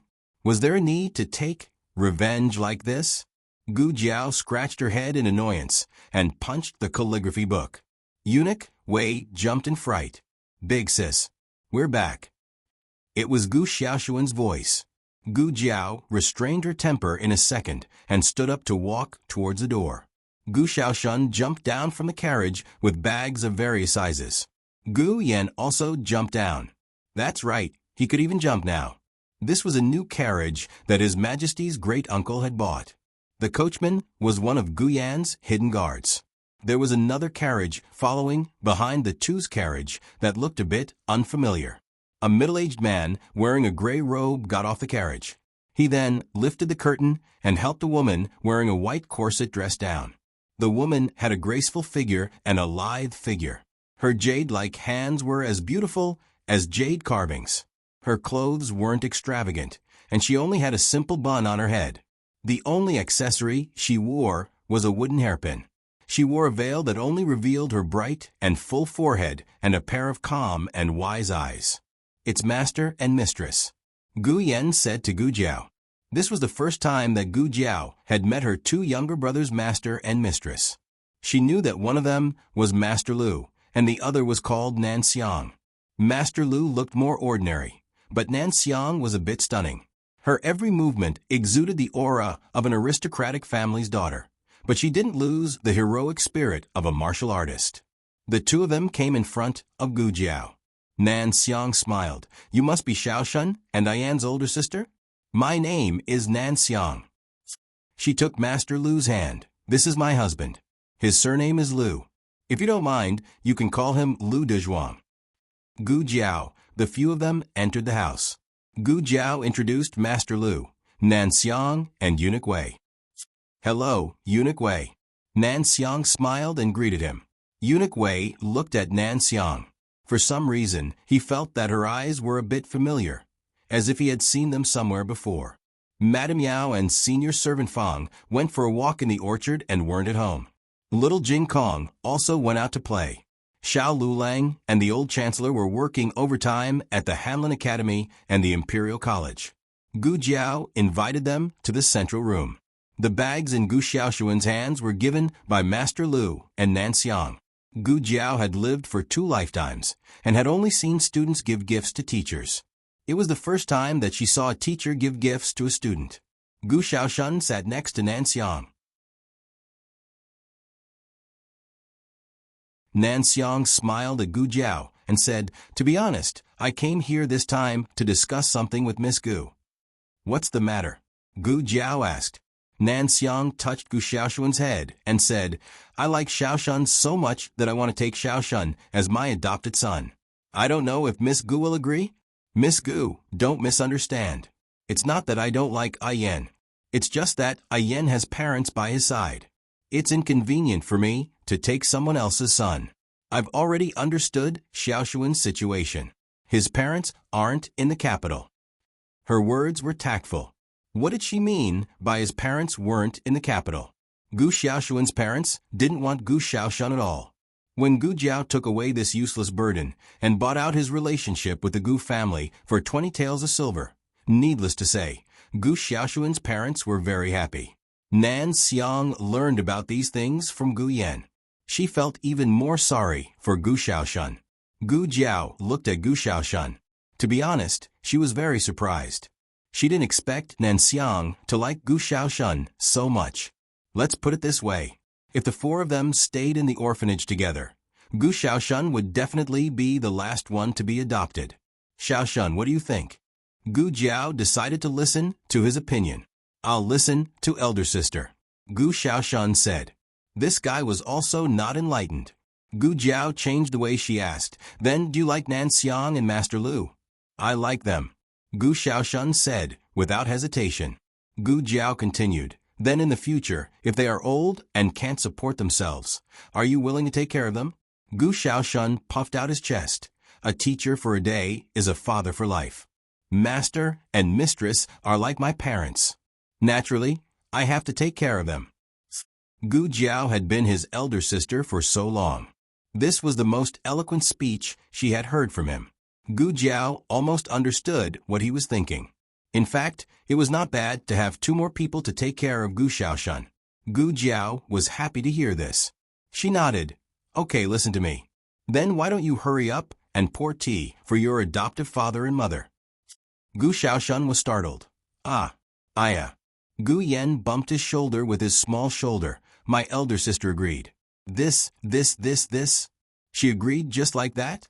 Gu Xiaoshun was so surprised that he stuttered. In fact, he only found out today. He hadn't digested the news yet, and then he became someone else's son? No one was happier than Nan Xiang. She had been longing for Xiaoshun for a long time. Finally, she could take him back and make him her son. Eunuch Wei didn't expect to encounter such a joyous event when he came to Bai Shui Alley to deliver things. He didn't know that Gu Xiaoshuan's background was so pitiful. He suddenly felt a little sorry for Gu Xiaoshun. Come, Xiaoshun, come here. He waved at Gu Xiaoshun. What? Gu Xiaoshun walked over. Eunuch Wei untied the pouch at his waist and took out a money pouch from it. He also took out a gold leaf from the money pouch. Here. Why are you giving this to me? Gu Xiaoshun didn't accept it. Eunuch Wei wanted to say, congratulations on being someone's son. But why did it sound wrong? He cleared his throat and said, auspicious, auspicious. Do you understand? If I ask you to accept it, then accept it. He didn't know what to say. I don't want it. Gu Xiaoshun was determined not to accept it. Eunuch Wei clicked his tongue. Oh, you child, you don't like it, right? Gu Xiaoshun stubbornly said, it's not that I don't like it, it's just that I can't accept it. My sister said that I can't casually take other people's things. Eunuch Wei stuffed it into his hand, and Gu Xiaoshun pushed it into his hand. Nan Xiang walked over. What's wrong? Eunuch Wei took the opportunity to stuff the gold leaf into Gu Xiaoshun's arms.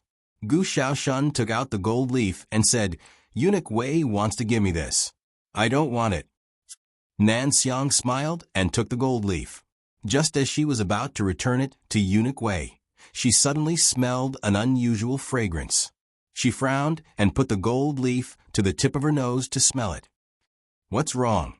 Eunuch Wei asked. Nan Xiang's eyes flashed and smiled. This gold leaf is very unique. It's made like a real one. Eunuch Wei, do you have more? Can I take a look? Yes, yes. It's all here.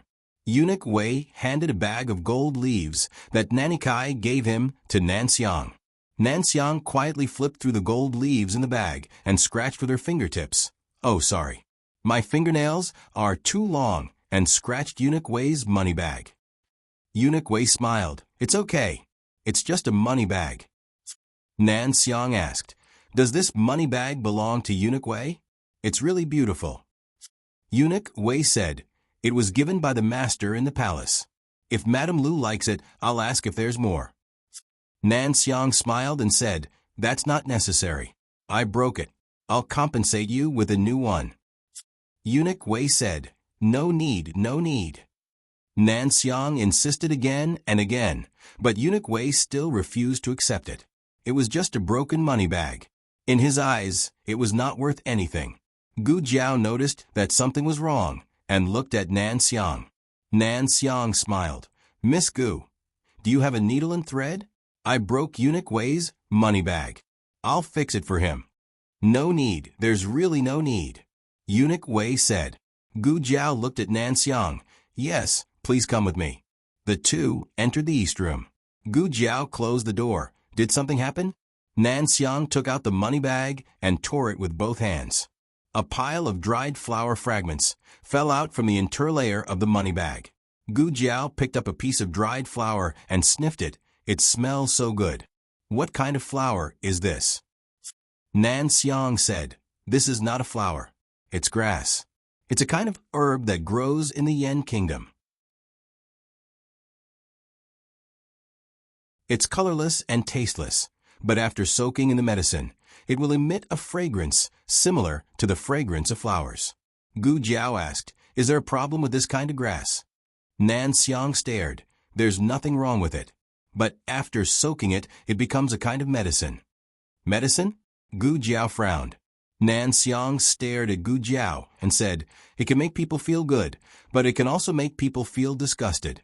Did Eunuch Wei suddenly become particularly close to anyone, or particularly hate anyone? Eunuch Wei didn't. His Majesty did. The latest chapter of this book is not finished yet. For more exciting content, please scan the QR code below to download the app.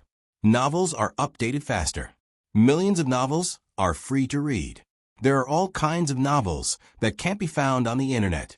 https://www.zhbqg.com/89642_896422826/111294983.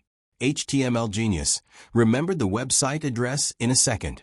www.zhbqg.com Bikugo mobile reading website. zhbqg.com.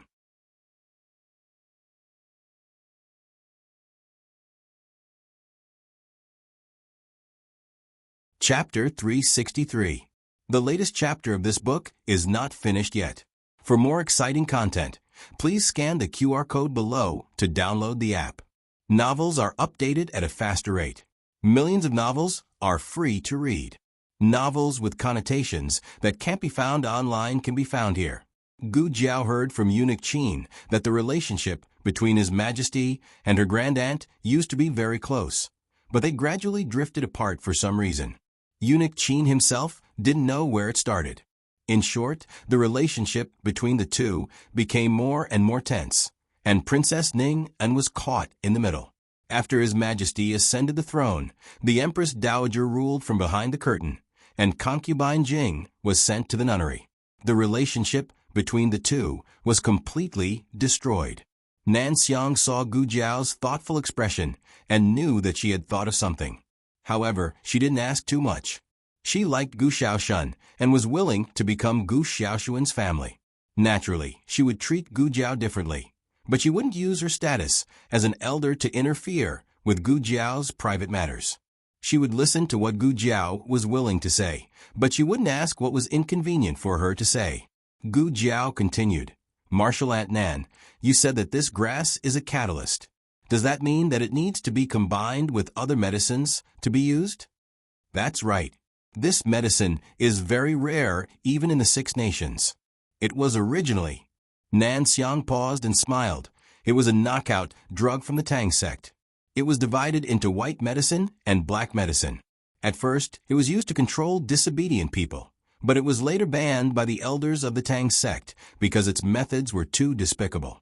However, many people in the Six Nations coveted this prescription and stole it from the Tang sect. The Tang sect. Gu Jiao heard a new name. Nan Xiang continued, "However, even with the prescription, it's not that easy to refine the medicine. As far as I know, there aren't any physicians or pharmacists in the lower nations who can make this prescription." Gu Jiao asked, "Martial Aunt Nan, have you seen this prescription before?" Nan Xiang sighed and shook her head. "Unfortunately, I haven't." Gu Jiao nodded and asked, "So, white medicine makes people like it, while black medicine makes people hate it?" Nan Xiang replied, "That's right. She had lived for 2 lifetimes, yet she didn't know that there was such a medicine in the world." Gu Jiao's interest was piqued. She continued to ask, "How does this work? How can I guarantee that I won't get the wrong person?" Nan Xiang smiled warmly. "As long as it's fed by hand, there won't be any mistakes." Gu Jiao immediately understood. If this speculation was true, then concubine Jing had personally fed the emperor the white medicine, and her grandaunt had personally fed the emperor the black medicine. There was no way his grandaunt would set him up like that.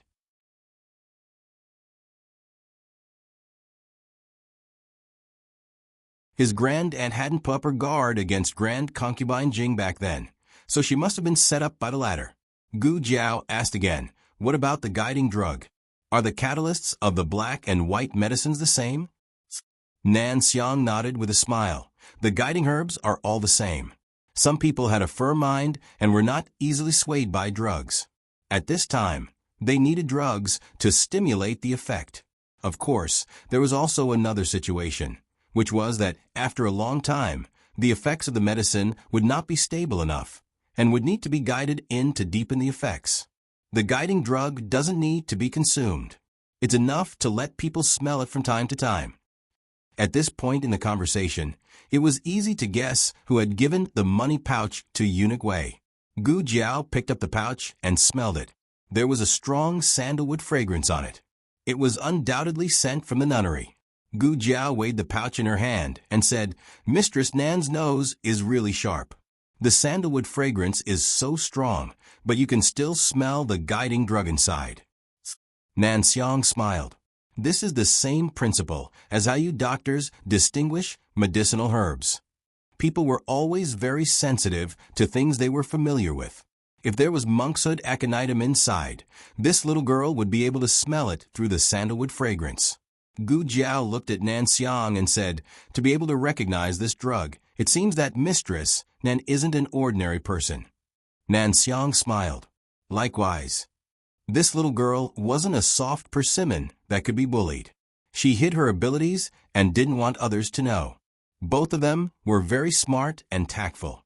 They didn't talk about private matters. It was respect and trust. They respected each other's identity and secrets. At the same time, they trusted that these secrets wouldn't hurt each other's family and themselves. From Nan Xiang's words, Gu Jiao had a new understanding of this time and space. It turned out that there was not only the Turks outside the 6 countries, but also the Tang sect. The Tang sect lived in seclusion and didn't have any contact with the 6 countries. The people in the Tang sect couldn't leave the Tang sect and couldn't step into the 6 countries. Of course, Nan Xiang and Gu Jiao talked about this drug most. No matter the black medicine or the white medicine, there was no specific antidote. It could only be made slowly disappear with the passage of time, or it could never disappear.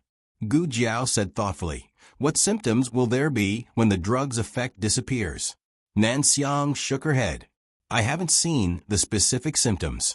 I only heard that there may be a backlash, such as nightmares." What Nan Xiang didn't say was that there may be some confusion, but she hadn't seen it, so it might be nonsense. Gu Jiao thought seriously. Eunuch Wei did say that the emperor had trouble sleeping. Could it be related to this?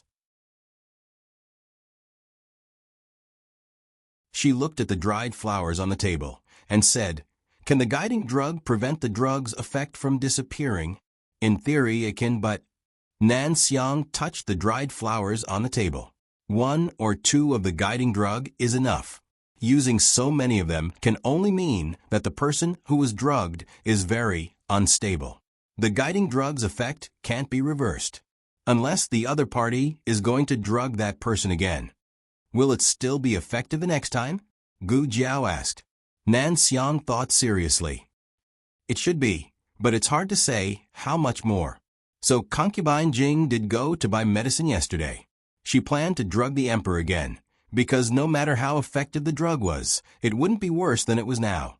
Concubine Jing led the emperor to the nunnery for dinner last night so that she could drug him. Unfortunately, Gu Jiao was there, so concubine Jing didn't know where to start. But concubine Jing wouldn't give up. Gu Jiao felt that she would find another chance to get close to the emperor. "I have something to do, so I'll leave first. I'll visit another day." Nan Xiang got up and left after sitting for a while. Gu Jiao and Gu Shaoshan walked her and Master Lu to the door. Master Lu sighed when they got into the carriage. "Aren't you afraid of exposing your identity by talking so much to that girl?" Nan Xiang didn't care. "What's there to be afraid of? We'll deal with whatever comes our way. She'll be our son's sister soon. We can't just stand by when she's in trouble." Master Lu held her hand and said earnestly, "It's not that I'm selfish, but you can't put yourself in trouble again. I don't want a thing that happened more than 10 years ago to happen again. The fight for the imperial family will be settled by the imperial family. Don't get involved in it." Nan Xiang touched her disfigured face through the veil and said with a smile, "I know." At night, the whole family came back except for little Jing Kong, who was taken to the imperial palace.